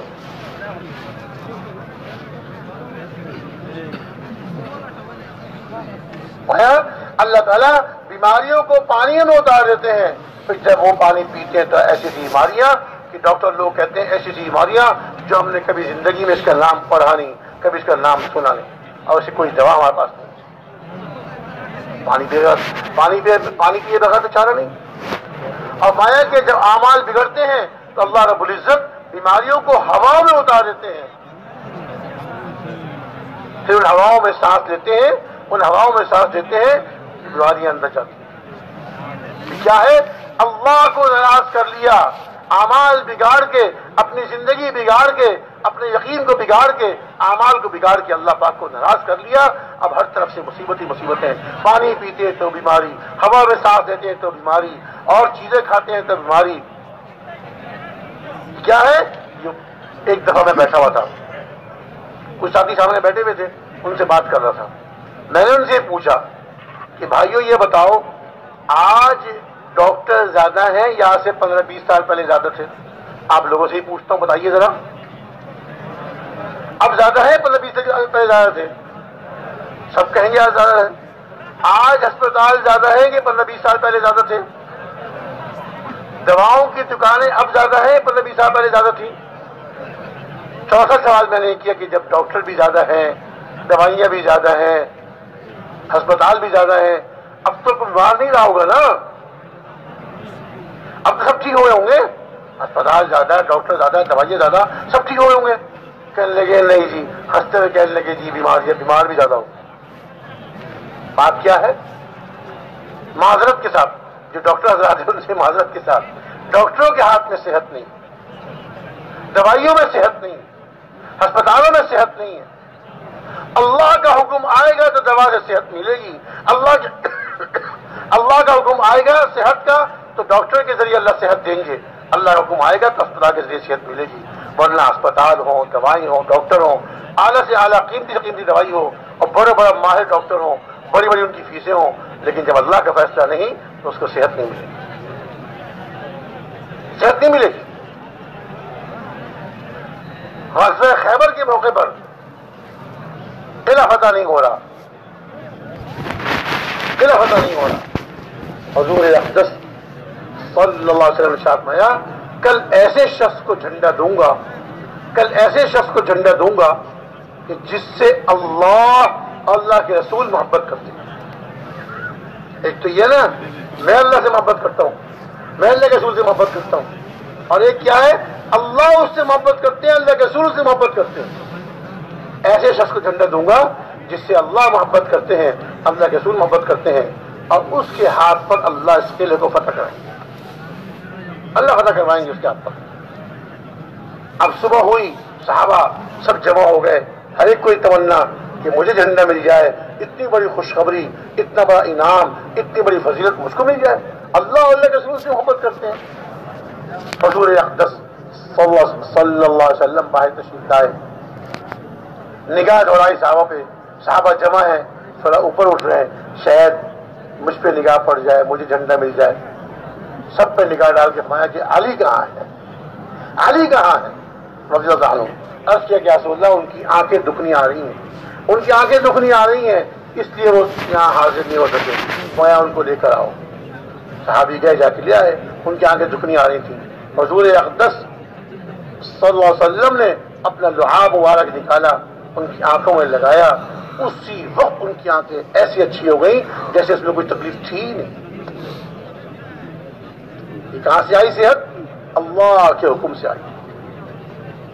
حضرت ایوب علیہ السلام سالوں سے بیمار ہیں، اور ایسی بیماری جس کو لوگ متعدی، اردو میں کہتے ہیں چھوت چھات کی بیماری، ایک سے دوسرے کو لگ جاتی ہے، اب یہ کہتے ہیں متعدی بیماری، ڈاکٹر لوگ بھی کہتے ہیں، جیسے ٹی بی کو کہتے ہیں ٹی بی کے مرض والے کو الگ رکھو، اس کا بستر الگ ہو، اس کے کپڑے الگ ہوں، کھانے کا اس طرح کی کہتے بتاتے ہیں کہ اس سے بیماری دوسرے کو لگ جاتی ہے۔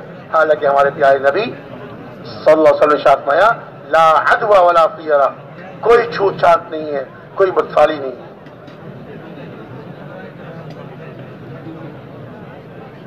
خیر،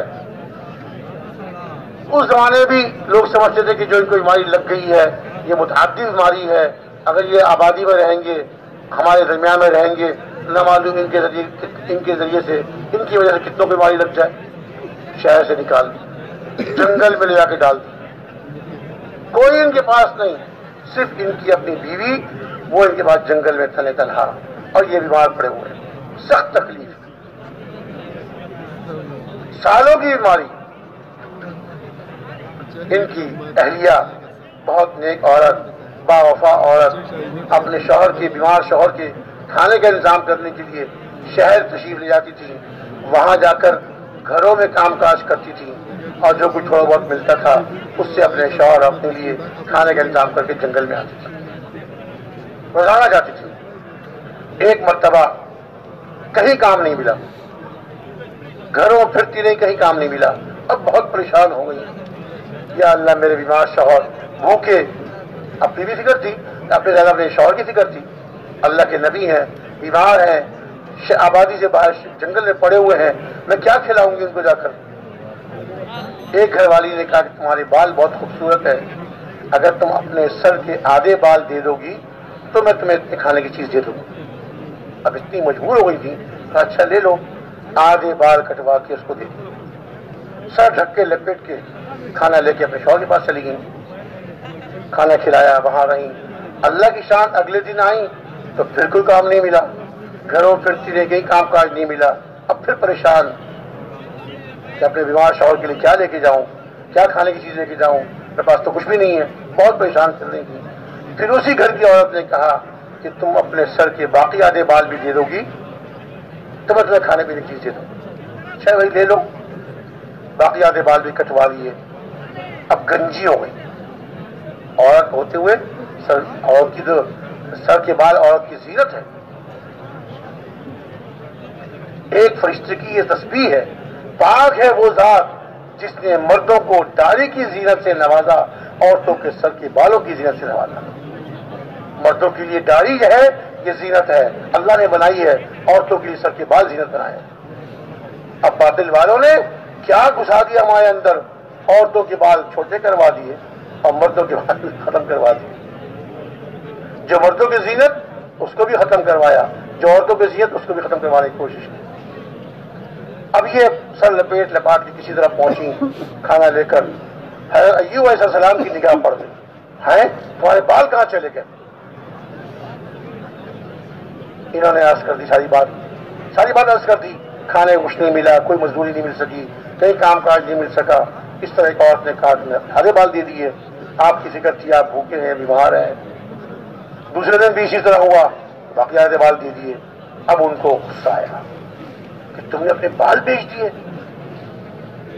اور نے کہا میں ٹھیک ہو کر تمہارے 100 ڈنڈے لگاؤں گا، تم نے اتنا غلط کام کیا۔ خیر وہ بھی آگے اللہ تعالیٰ نے ان کی رضا کیسی پوری کروائی۔ اب وہ یہ سالوں کے بیمار، اور آتا ہے کہ جب ان کی بیماری ان کی زبان تک پہنچ گئی، یہ اللہ کا ذکر مشغول رہتے تھے، اللہ کے ذکر مشغول رہتے تھے۔ بعض احادیث میں آتا ہے تکلیف تھی، شدید تکلیف تھی، لیکن ہر وقت اللہ کے ذکر مشغول رہتے تھے۔ اللہ رب العزت پوچھتے تھے اے میرے ایوب تمہارا کیا حال ہے؟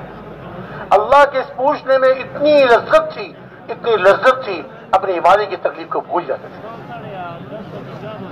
اسی میں سالوں گزر گئے، لیکن جب بیماری بڑھتے بڑھتے زبان تک پہنچ گئی، اب انہوں نے دعا کی کہ اے اللہ، ایک زبان سے میں آپ کے ذکر مشغول رہتا تھا، اب زبان بیماری پہنچ رہی ہے، اب تو آپ کا ذکر بھی نہیں کر سکوں گا۔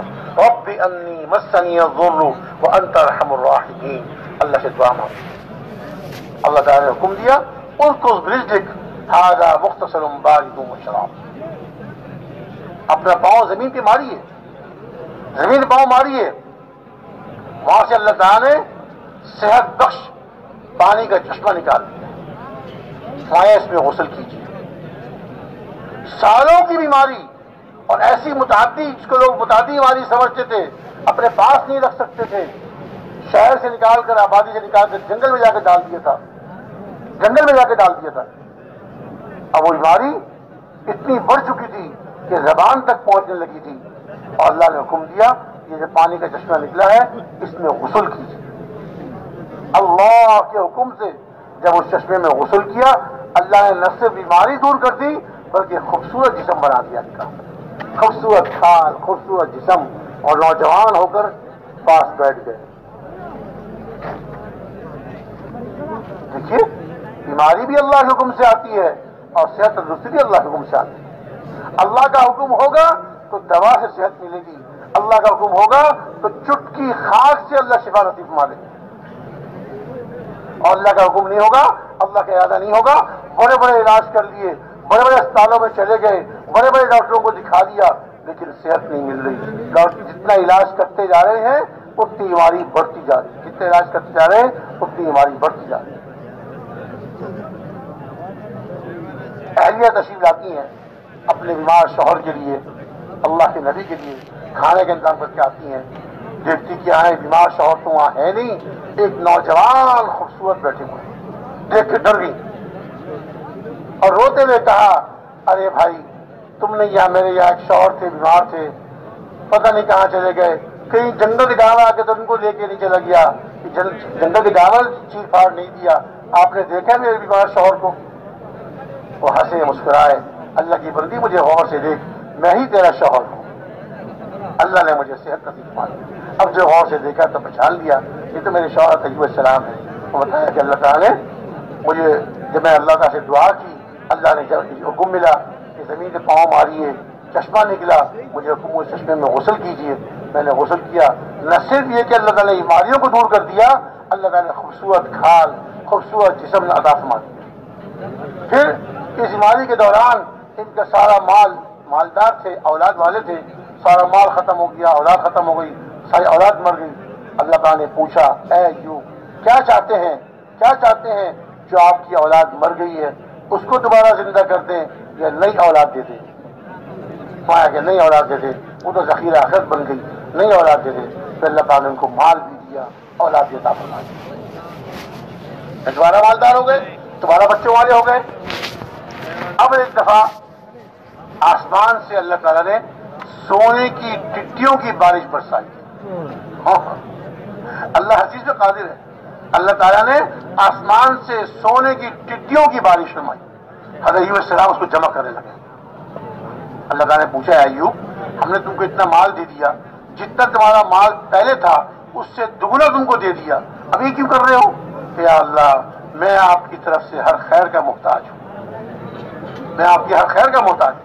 آپ یہ ٹڈیاں سونے کی ٹڈیاں آسمان سے برسا رہے ہیں، میں اس کا ہی محتاج ہوں۔ مال میرے پاس بہت ہے، مجھے بہت دے دیا، لیکن میں آپ کی طرف سے خیر سے مستغنی نہیں ہوں، آپ کی طرف سے ہر خیر کا محتاج ہوں۔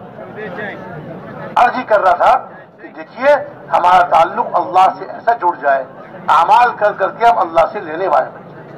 آج ہمارا یقین بگڑ گیا چیزوں پر، دواؤں پر، ڈاکٹروں پر، ہسپتالوں پر، اور نہ معلوم کہاں کا یقین رکھے۔ اللہ تعالیٰ نے مسلمان کی زندگی بہت آسان بنائی، مسلمان کی زندگی بہت آسان، اعمال والی زندگی۔ عمل کر کے اللہ سے لے لو، عمل کر کے اللہ سے لے لو۔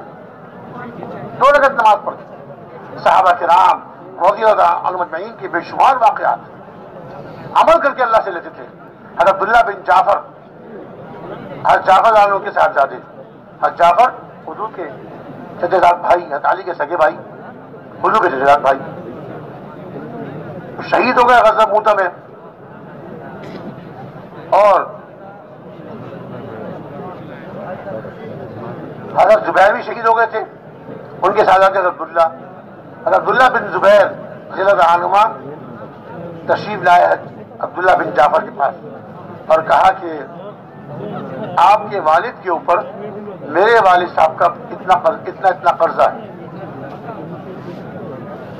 ایسے اللہ والے لوگ تھے، معاملات کے ایسے کھڑے لوگ تھے۔ فوراً فرمایا جب چاہے مجھ سے لے لو، کوئی ثبوت نہیں مانگا، کوئی دلیل نہیں مانگی، مسلمان کی زبان، ایمان والے کی زبان۔ حضرت عبداللہ بن زبیر نے کہا کہ میرے والد کا آپ کے والد پہ قرضہ ہے، میں جب چاہے لے لو، کچھ نہیں پوچھا، کہاں سے تم نے نکالا، کہاں کوئی کیا دلیل ہے، کیا ثبوت ہے، کوئی مجھے سند دکھاؤ، کتنا ہے، کچھ نہیں، کہا جب چاہے لے لو، اچھا پھر آؤں گا میں۔ چلے گئے، کچھ دنوں کے بعد آئے، کہا کہ حضرت وہ مجھ سے غلطی ہوئی، میرے والد صاحب کا آپ کے والد صاحب پہ نہیں بلکہ میرے والد صاحب پہ آپ کے والد صاحب پہ قرضہ ہے۔ فوراً فرمایا کہ میں نے معاف کر دیا۔ کیا ٹھکانہ ہے ان حضرات کے اخلاق کا، فوراً فرمایا کہ میں نے معاف کر دیا۔ آگے سے وہ کیا فرما رہے ہیں، ہمارے جیسا کوئی ہوگا کتنا اچھا آدمی، کتنا اچھا آدمی، شروع کر دیں گے اس کی، میرا قرضہ معاف کر دیا اس نے۔ وہاں کیا تھا، وہ بھی اتنے اونچے اخلاق والے تھے، کہا کہ نہیں میں معاف کرانے نہیں آیا آپ سے۔ اچھا تو جب چاہے دے دینا، کوئی ثبوت نہیں لینا، کوئی سند نہیں لینا، مجھے لکھ کر دو کب دو گے، 1 مہینے میں دو گے، 2 مہینے، کچھ نہیں۔ اونچے اخلاق والے، میرا مسلمان بھائی ہے، ایمان والا ہے، اگر میرے پیسے کو استعمال کر رہا ہے تو کیا ہوا، میرا بھائی ہے۔ پہلے فرمایا جب چاہے لے لو، کوئی ثبوت نہیں مانگا، ایمان والے کی زبان کافی ہے۔ آپ کے والد پہ قرضہ ہے، کہ جب چاہے لے لو۔ پھر کہا کہ نہیں میرے والد پہ قرضہ ہے، میں نے معاف کر دیا۔ وہ بھی کہہ رہے کہ نہیں معاف کرانے نہیں آیا۔ اچھا پھر جب چاہے دے دینا، جب چاہے دے دینا۔ بہت اچھا، چلے گئے۔ کچھ دن کے بعد آئے اور عرض کیا کہ وہ میرے والد صاحب پر جو قرضہ ہے آپ کے والد صاحب کا، اب میرے پاس اور تو کوئی چیز ہے نہیں، ایک والد صاحب کی زمین ہے جو شہر سے باہر ہے اور بنجر ہے، بنجر یعنی اسے پانی نہیں ہے، کوئی اس میں فصل وغیرہ باغات کچھ نہیں لگا سکتے، پانی کا اس میں کچھ کام، بے آباد زمین ہے۔ اگر وہ آپ قرضے میں لے لیں تو میرے والد سے قرضہ اتر جائے گا، مطلب کوئی مذاکرہ نہیں، وہی دے دو، وہی دے دو۔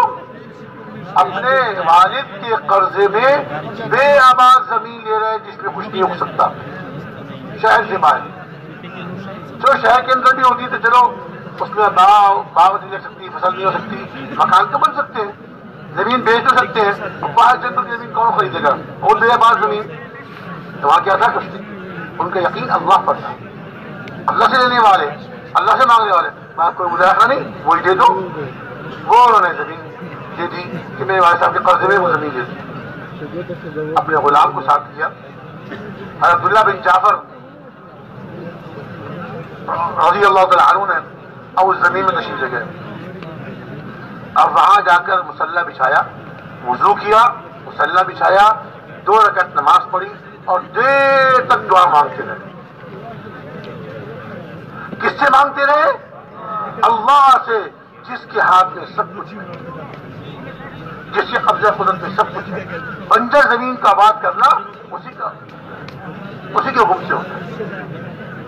2 رکعت نماز پڑھی اور دیر تک دعا مانگتے رہے، اور دعا مانگ کے فارغ ہوئے، اپنے غلام سے کہا کہ جہاں میں نے نماز پڑھی ہے یہ مصلی اٹھاؤ اور یہاں زمین کھودو،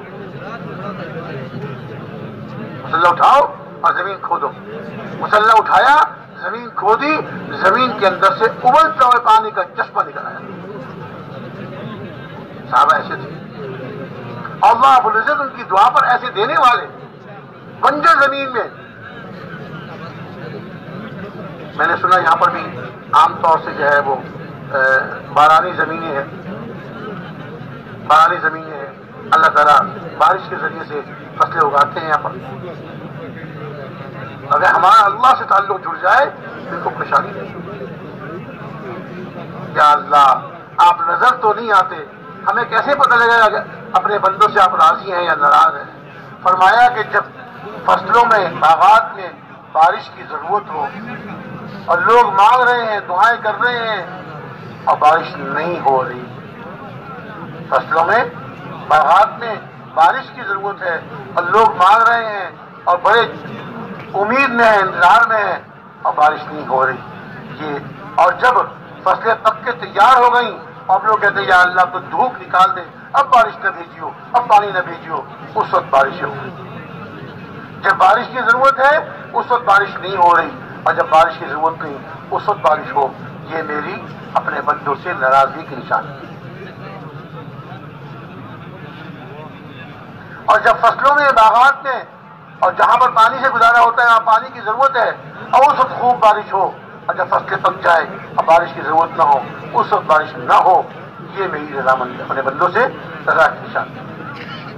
ہم دیکھ سکتے ہیں ہمارے ساتھ اللہ پاک کا کیا معاملہ ہے، اللہ آپ سے ناراض ہے یا راضی۔ میرے محترم بھائی دوستو بزرگوں، اللہ پاک کی رضامندی، اللہ پاک کی رضا اور اللہ پاک کی ناراضگی اعمال میں چھپی ہوئی ہے، اللہ کے احکامات میں چھپی ہوئی ہے، اللہ پاک کے احکامات میں چھپی ہوئی ہے، اللہ پاک کی طرف سے بھیجے ہوئے اوامر میں اور اعمال میں چھپی ہوئی ہے۔ جتنا ان اعمال کو کرتے چلے جائیں گے، ان احکامات کو پورے کرتے چلے جائیں گے اور ان کو زندہ کرنے کی محنت کرتے چلے جائیں گے، اللہ رب العزت کی رضا ہم کو ملتی چلی جائے گی، اور اللہ رب العزت ہمارے حالات کو درست کرتے چلے جائیں گے۔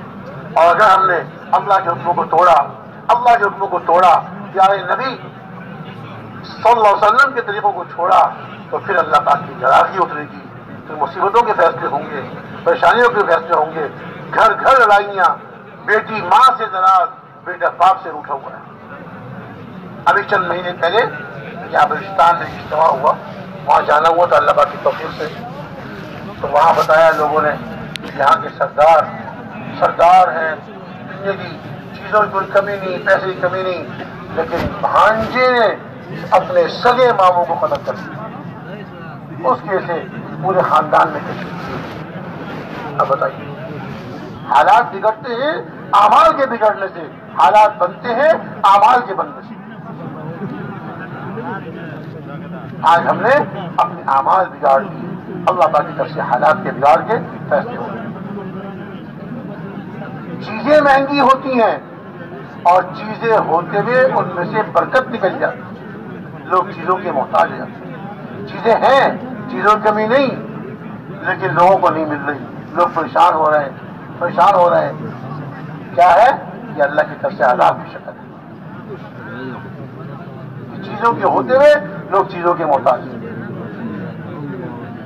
دوائیوں کے ہوتے ہوئے صحت کے محتاج، غلے کے ہوتے ہوئے گھروں میں فاقے، غلوں کے ہوتے ہوئے گھروں میں فاقے، اور اس طرح کی چیزیں جب اللہ کو ناراض کر لیتے ہیں، اپنے اعمال بگاڑ لیتے ہیں، تو حالات بڑھ جاتے ہیں.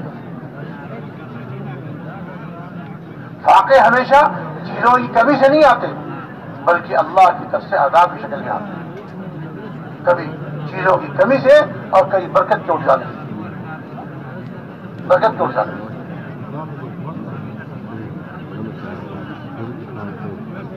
ہم سنتے ہیں، اپنے مشاہدے کی بات سنتے ہیں اپنے بڑوں سے.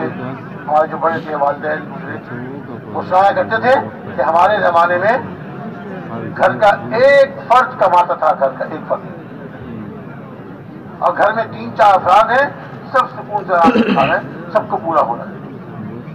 کمانے والا ایک اور سب کھا رہے ہیں. اب اگر گھر میں 4 جوان ہیں، چاروں کماتے ہیں، پھر بھی پورا نہیں پڑتا. ایسا ہو رہا ہے کہ نہیں ہو رہا بھائی؟ ذرا بتا دیجیے بھائی. ایسا ہو رہا ہے. قریب والے تو بول رہے ہیں، یہ آس پاس والے ذرا خاموش ہیں. یہ بات سمجھ تو رہے نا آپ لوگ؟ اچھا ماشاء اللہ. یہ کیا ہے؟ چیزوں کی کمی نہیں ہے، پیسوں کی کمی نہیں ہے، اللہ کی طرف سے بے برکتی کا عذاب ہے. ایک کماتا تھا، 4 کھاتے تھے، اب 4 کھا رہے، 4 کما رہے ہیں، پھر بھی پورا نہیں ہو رہا. میرے بھائی دوست بزرگوں، راستہ وہی ہے اور بہت آسان ہے. ہر آدمی اس پہ چل سکتا ہے اور دوسروں کو چلا سکتا ہے. دعوت تبلیغ جو اللہ نے اس امت کے ذمہ لگائی ہے، اس امت کے ذمہ انبیاء، حضرات انبیاء علیہ السلام والی محنت لگائی ہے. اس محنت پر ہم آئیں گے، اس محنت کو کرنے والے بنیں گے. اللہ رب العزت ہمارے حالات کو درست فرما دیں گے، بگڑے ہوئے حالات کو درست فرما دیں گے. کہ ہمارے پیارے نبی صلی اللہ علیہ وسلم، ان کو نبوت عطا فرمائی گئی. آپ نے مکہ مکرمہ میں تشریف لا کر لوگوں کو اللہ کی طرف بلایا. یا ایھا الناس قولوا لا الہ الا اللہ تفلحوا. اے لوگوں، تم لا الہ الا اللہ پڑھ لو، کامیاب ہو جاؤ گے.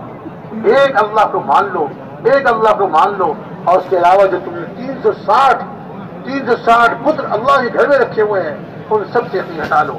ہر اللہ کے ہر غیر سے یقین ہٹا لو. اللہ کو ایک بنا لو، ایک اللہ کو معبود بنا لو، اور اس کے حقوق کو پورا کر لو. اللہ تم کو تمہارے حالات کو ٹھیک کر دے. مکہ مکرمہ کی زندگی، نہ ان کی کوئی معاشرت، نہ ان کی کوئی تہذیب، نہ ان کا کوئی تمدن، بگاڑ والی زندگی. ایک دوسرے کے خون کے پیاسے، ایک دوسرے کے قتل کے درپے، کھانے میں کچھ نہیں، فاقے آ رہے ہیں. اگر سڑک پہ کوئی چمڑا مل گیا، اس کو جلا کے کھا لیا، اس کی راکھ کھا لی، پانی پی لیا. معمولی بات پہ قتل کر دینا. آپ نے آ کر محنت فرمائی. پہلی محنت یقینوں کی درستگی پر. یا ایھا الناس قولوا لا الہ الا اللہ تفلحوا.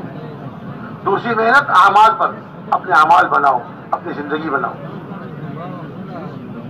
ایک صحابی فرماتے ہیں کہ اسلام لانے سے پہلے میں اپنے والد صاحب کے ساتھ مکہ مکرمہ آیا. حج تو ہمیشہ چلتا رہا، جاہلیت میں بھی حج چلتا رہا. یہ الگ بات ہے کہ اپنے اپنے طریقے سے حج کرتے تھے، لیکن حج جاری رہا. میں اپنے والد صاحب کے ساتھ مکہ مکرمہ آیا. بازار میں ہم گئے تو میں نے دیکھا ایک خوبصورت نوجوان بازار میں لوگوں کو دعوت دے رہے ہیں. یا ایھا الناس قولوا لا الہ الا اللہ تفلحوا. اے لوگوں، تم لا الہ الا اللہ پڑھ لو، اللہ کو ایک مان لو، ایک اللہ کی بات کرنے والے بن جاؤ، تم کامیاب ہو جاؤ. دعوت دے رہے، بھرے بازار میں لوگوں کو دعوت دے رہے. اب لوگ آپ کی بات نہیں سن رہے ہیں. کوئی آپ کو جادوگر کہہ رہا ہے، کوئی آپ کو دیوانہ مجنون کہہ رہا ہے، کوئی آپ کو جو ہے کاہن کہہ رہا ہے. اور یہ تو الگ تھا جو لوگ کہہ رہے تھے. اور آپ کے پیچھے ایک اور آدمی جو آپ سے بڑی عمر کا تھا، وہ بھی خوبصورت تھا، اور وہ لوگوں سے کہتے تھے لوگوں اس کی بات نہ سنو، یہ دیوانہ ہے. لوگوں اس کی بات نہ سنو، دیوانہ. میں نے اپنے والد صاحب سے پوچھا، میں نے اپنے والد صاحب سے پوچھا کون ہے، اور فرمایا کہ یہ قریش کے ایک نوجوان ہے، قریش کے ایک نوجوان ہے جن کا نام ہے حضرت محمد صلی اللہ علیہ وسلم، اور یہ اپنے آپ کو اللہ کا نبی کہتے ہیں، یہ اپنے آپ کو اللہ کا نبی کہتے ہیں، اور یہ لوگوں کو اللہ کی طرف بلا رہے ہیں، اور لوگ ان کی بات نہیں سن رہے ہیں، کوئی ان کو دیوانہ کہہ رہا ہے، کوئی ان کو ساحر جادوگر کہہ رہا ہے، کوئی ان کو کاہن کہہ رہا ہے، اور آپ سب کی سن رہے ہیں اور برداشت کر رہے ہیں، دعوت دیے چلے جا رہے ہیں۔ اور میں نے پوچھا یہ ان کے پیچھے چلنے والا جو لوگوں کو روک رہا ہے اور کہے لوگوں ان کی بات نہ سنو، یہ دیوانہ ہے، مایا کہ ان کا چچا ابو لہب ہے۔ صبح سے دوپہر ہو گئی، جی ہاں صبح سے دوپہر ہو گئی آپ کو دعوت دیتے دیتے، سورج چڑھ گیا اوپر تک آ گیا، سب گرمی ہو گئی، پھر ایک 9 اور بچی پیالے میں پانی لے کر آئی۔ میں نے والد صاحب سے پوچھا یہ کون ہے، کہا کہ یہ ان کی صاحبزادی حضرت زینب، آپ کی بڑی صاحبزادی حضرت زینب رضی اللہ تعالی عنہا ہے۔ آپ نے ان کے ہاتھ سے پیالہ لیا، پانی سے منہ دھویا، ہاتھ دھوئے، صاحبزادی اپنے والد صاحب کی مشقت، اپنے والد صاحب کی تکلیف کو دیکھ کے رو پڑی، فرمایا یا بنیا، اے میری بٹیا، اے میری چھوٹی سی منی، تو رو نہیں، تو رو نہیں، اللہ رب العزت تیرے باپ کے دین کو ہر کچے اور پکے گھر میں عزت والے کی عزت کے ساتھ اور ذلت والے کی ذلت سے بچا کر رہے، اے میری بٹیا تو رو نہیں، اللہ تعالیٰ تیرے باپ کے دین کو ہر کچے اور پکے گھر میں عزت والے کی عزت سے اور ذلت ذلیل کی ذلت کے ساتھ اللہ بچا کے رہے۔ جو قبول کر لے گا اللہ تعالیٰ اس کو عزت نصیب فرمائیں گے اور اس دین کے ذریعے اس کو عزت ملے گی، اور جو قبول نہیں کرے گا وہ ذلیل ہوگا اور ذلت کے ساتھ یہ دین اس کے ذریعے پہنچے گا ہر جگہ۔ میرے بھائی دوستوں بزرگوں، اس دین میں کامیابی ہے، دین میں چلنے میں کامیابی ہے، اس پر اپنے آپ کو بھی لانا ہے اور ہر مسلمان پہ محنت کر کے اس کی ہمدردی خیر خواہی دل میں لے کر ہم نے اسے محنت کرنی ہے اور اس کو اللہ والا بنانا ہے، اس کو مسجد والا بنانا ہے، اس کو اعمال والا بنانا ہے۔ میرے بھائی آج میں تو دین پر نہیں چل رہا، نماز نہیں پڑھ رہا، اللہ کو پورے نہیں کر رہا، دیکھ کتنی پریشانی چھٹے آ رہی، اللہ سے جوڑ بٹھا لے، اللہ سے لو لگا لے، اپنے دل کے تعلق اللہ سے جوڑ لے، اللہ رب العزت تیری پریشانیوں کو دور کر دیں، اللہ رب العزت تیری پریشانیوں کو دور کر دیں گے، تیرے حالات کو درست کر دیں گے، تیرے کاروبار کو اللہ چمکا دیں گے، تیرے کاروبار کو اللہ چمکا دیں گے۔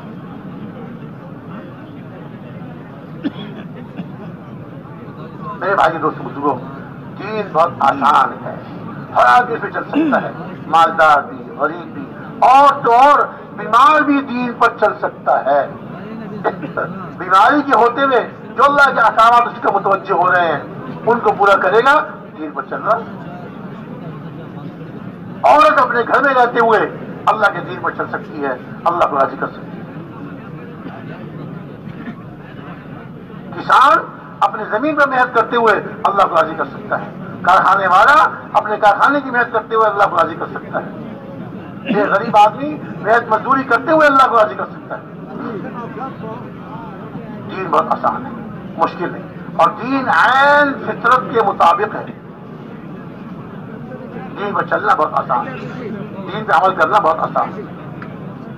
میرے بھائی دوستوں بزرگوں، اب یہ ہماری ذمہ داری ہے، اس پر ہم نے خود بھی آنا ہے اور دوسروں کو لانا ہے، اس پر اللہ رب العزت ہمارے دنیا کے کاموں کو بنائیں گے، آخر کے کاموں کو بنائیں گے۔ جیسے اثر کے بعد ہمارے مولانا احسان صاحب مدت سے جو شاخ میں ہے نا کہ اللہ پاک کا مدد، اللہ پاک کی طرف سے مدد کا وعدہ ہے، یا ایھا الذین آمنوا ان تنصروا اللہ ینصرکم ویثبت اقدامکم، اے ایمان والو اگر تم اللہ کے دین کی مدد کرو گے اللہ رب العزت تمہاری مدد فرمائیں گے اور تمہارے قدموں کو تمہارے دشمنوں کے خلاف جما دیں گے۔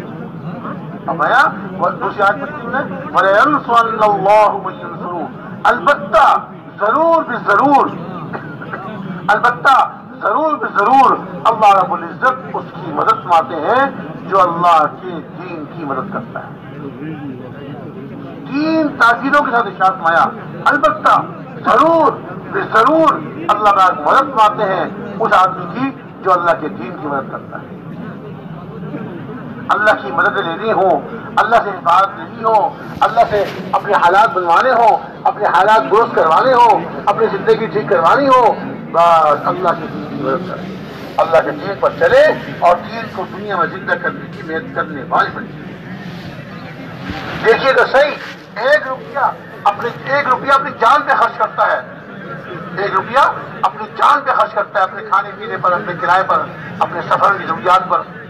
فرمایا 7 لاکھ روپے صدقہ کرنے کا اللہ پاک ثواب عطا فرماتا۔ آج 7 لاکھ روپے صدقہ کون دیتا ہے بھائی؟ اور یہاں کیا ہے؟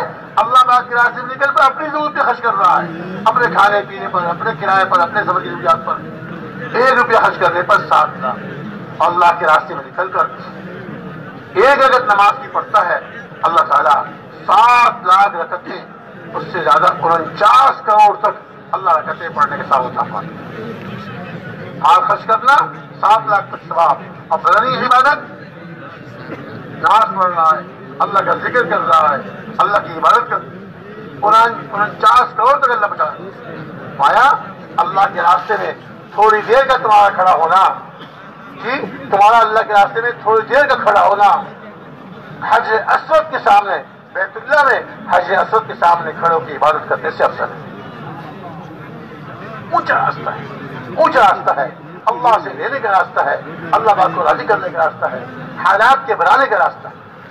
میرے بھائی دوستو بزرگوں، آج امت سسک رہی ہے، انسانیت سسک رہی ہے، پریشان حال ہے، مصیبتیں پہاڑوں کی طرح، پریشانیاں ان پر پریشانیوں میں گھر چکے ہیں، پریشانیوں کی دلدل میں دھس چکے ہیں، ہاتھ پاؤں مار رہے ہیں نکلنے کے لیے، لیکن بجائے نکلنے کے اور دھستے چلے جا رہے ہیں دلدل کی طرح۔ کہیں دلدل میں خدا نخواستہ دلدل والی زمین میں کوئی انسان کوئی جانور گر جائے، ہاتھ پاؤں ہلاتا ہے نکلنے کے لیے، لیکن جتنا ہاتھ پاؤں ہلاتا ہے اتنا اور دھستا ہے۔ آج یہ حال ہمارا ہو گیا، پریشانیوں سے نکلنے کے لیے، مصیبتوں کو دور کرنے کے لیے ہاتھ پاؤں مارتے ہیں، کوششیں کرتے ہیں، اسباب اختیار کرتے ہیں، لیکن مصیبتیں اور بڑھ جاتی ہیں، پریشانیاں اور بڑھ جاتی ہیں۔ اور آنے والا وقت پچھلے وقت سے زیادہ پریشان کن ہوتا ہے۔ وجہ ہمارے اعمال بگڑ گئے، ہماری زندگی بگڑ گئی، جو ہمارا اصل کام تھا اس سے ہم دور چلے گئے، اصل کام سے دور چلے گئے۔ میرے بھائی دوستو بزرگوں، اپنے اصل کام پہ آنا ہے۔ اصل کام کیا ہے؟ جس کام کو لے کر ہمارے پیارے نبی حضرت محمد صلی اللہ علیہ وسلم تشریف لائے، وہ کیا؟ دعوت اللہ، اللہ کی طرف لوگوں کو بلانا، اللہ کی طرف لوگوں کو بلانا، لوگوں کو اللہ کی دعوت دینا اور ان کو اعمال کرنے والا بنانا، دین پر چلنے والا بنانا، ان کی ہمدردی اور ان کی خیرخواہی دل میں لے کر، ان کی ہمدردی اور ان کی خیرخواہی دل میں لے کر ہم نے محنت کرنی۔ جو اس محنت کو کرے گا اللہ رب العزت ان کی پریشانیوں کو دور فرمائیں گے، عذابوں کو دور فرمائیں گے۔ مایا اللہ تعالیٰ اگر کسی بستی والوں پر عذاب بھیجنے کا فیصلہ فرماتے ہیں ان کے برے عمل کی وجہ سے، اللہ تعالیٰ کسی بستی پر عذاب بھیجنے کا فیصلہ فرماتے ہیں ان کے برے اعمال کی وجہ سے، اگر ان میں کچھ لوگ ایسے ہوتے ہیں جو 3 کام کرنے والے، 3 اعمال کرنے والے ہوتے ہیں، بستی میں کچھ لوگ ایسے ہوتے ہیں جو 3 اعمال کرنے والے ہوتے ہیں۔ پہلا عمل کیا؟ اللہ کے لیے آپس میں ایک دوسرے سے محبت کرنا، دنیا میں اخلاص کے لیے نہیں، اس کے بعد جاؤں گا میں نے قیامت کروں گا میرا کام کر دے گا، نہیں، اللہ کے لیے ایک دوسرے سے محبت کرنے والے۔ اور دوسری چیز کیا؟ مسجدوں کو اعمال سے آباد کرنے والے، ہماری مسجدیں اعمال سے آباد ہو جائیں، مسجدوں کو اعمال سے آباد کرنے والے۔ اور تیسرا عمل بتا دیجیے جی، ماشاءاللہ صحیح فرمایا آپ نے۔ تیسرا عمل کیا ہے؟ آخر شب میں اٹھ کے، راتوں کے آخری حصے میں اٹھ کر اللہ کے سامنے استغفار کرنے والے۔ اگر کچھ لوگ بھی بستی ایسے ہوئے، اللہ رب العزت ان 3 عمل کرنے والے کچھ لوگوں کی برکت، ان کے عملوں کی برکت سے اللہ رب العزت پوری بستی میں سے اپنے عذاب کو اٹھا لے۔ یہ عمل ہے وہ مسلمانوں پہ محنت کرنا، مسجدوں کا آباد کرنا، جس سے اللہ کے عذاب دور ہوتے، اللہ کے عذاب اٹھا لی جاتی۔ بولے میرے بھائی دوست بزرگوں، چیزوں کے زیادہ ہونے سے جی اسباب کے اکٹھا کرنے سے اللہ کی طرف سے پریشانیوں کے فیصلے نہیں بدلتے، اللہ کی مصیبتیں دور نہیں ہوتی۔ ہاں، آپس میں اللہ کی ایک دوسرے سے محبت کرنے والے، مسجدوں کو اعمال سے آباد کرنے والے، اور آخری شب میں اٹھ کے اللہ کے سامنے رو کر استغفار کرتے ہیں۔ تو میرے بھائی دوستوں بزرگوں، خود بھی ان اعمال پہ آنا ہے اور ہر مسلمان کو اس پر لانا ہے۔ آپ سب اس کے لیے تیار ہیں انشاءاللہ؟ اس کے لیے درخواست یہ ہے، ہم سب یہ عزم کریں کہ جتنی ہماری زندگی گزر گئی، کسی کی 25 سال، کسی کی 30 سال، کسی کی کم، کسی کی زیادہ، اس جو زندگی گزر گئی اس میں ہم نے اس دعوت والے کام کو، رجوع والے کام کو اپنی زندگی کا مقصد نہ بنایا۔ اس پر ہم توبہ کریں، استغفار کریں، اللہ پاک سے معافی مانگیں، توبہ استغفار کریں، معافی مانگیں۔ التائب من الذنب کمن لا ذنب لہ، جو گناہوں سے توبہ کرتا ہے، اللہ کے سامنے سچے دل سے معافی مانگتا ہے، اللہ اس کے سارے گناہوں کو معاف فرما دیتا ہے۔ اور آئندہ کے لیے عزم کریں کہ انشاءاللہ تعالی اب ساری زندگی موت تک، کب تک بھائی؟ کب تک بھائی؟ ہاں، موت تک، زندگی کے آخر تک پورے دین پر چلیں گے اور پورے دین کو دنیا میں زندہ کرنے کی محنت کریں گے۔ اس کے لیے کون کون بھائی تیار ہے انشاءاللہ ساری زندگی اس کام کو کرنے کے لیے، موت تک کرنے کے لیے؟ ماشاءاللہ ماشاءاللہ ماشاءاللہ، الحمدللہ۔ تو بہت اچھی بات ہے، سب نے ہاتھ اٹھا لیے تقریباً۔ اب یہ درخواست ہے دوسری کہ جس طرح آپ نے عزم کیا کہ ساری زندگی اس مبارک میں تو کریں گے، موت تک کریں گے انشاءاللہ، ایک دفعہ فرما دیجیے انشاءاللہ تعالی۔ اب دوسری درخواست یہ ہے، یہ بھی عزم کیجیے اس مبارک دین کو اور دین کی مبارک محنت کو لے کر ساری دنیا میں جائیں گے۔ ساری دنیا جانے کے لیے کون کون تیار ہے بھائی؟ ساری دنیا جانے کے لیے کون کون تیار ہے؟ ماشاءاللہ، دنیا کے کونے کونے پہنچیں گے صحابہ کی طرح اور اللہ کے دین کو زندہ کریں گے۔ لأن تكون كلمة الله هي العليا وكلمة الكفر هي السفلى، اللہ کا کلمہ بلند ہو جائے اور کفر کا کلمہ نیچا ہو جائے انشاءاللہ۔ اس کا عزم کریں، ساری دنیا میں جانے کے لیے آپ تیار ہیں انشاءاللہ؟ انشاءاللہ۔ دیکھیے دنیا کے ملکوں میں اور دنیا کے کونے کونے پہنچنے کے لیے آدمی اپنے جیب کے بلبوتے پہ نہیں جاتا، غیب پہ یقین کر کے اللہ لے جاتا ہے۔ اللہ پہ توکل کرے، غیب پہ یقین کرے، اللہ اپنے رزق کو دنیا پہنچائیں گے۔ اب اس کے لیے فرمائیں کہ جن بھائیوں کے اب تک 4 مہینے نہیں لگے وہ عزم کریں کہ انشاءاللہ اب اجتماع سے 4 مہینے کی دن لوں گا۔ کون کون سے بھائی کھڑے ہو جائیں ماشاءاللہ، اجتماع سے کل کی دعا کے بعد 4 مہینے کے نکلیں گے انشاءاللہ، لقد 4 مہینے فرمائیں، پوری جماعتیں لکھوائیں انشاءاللہ اپنی جماعت Jadi چار مہینے کے لیے Lord pasang siya na maksada ka. Kim nomina likhi agar chigeye baki sab malgari chene ji.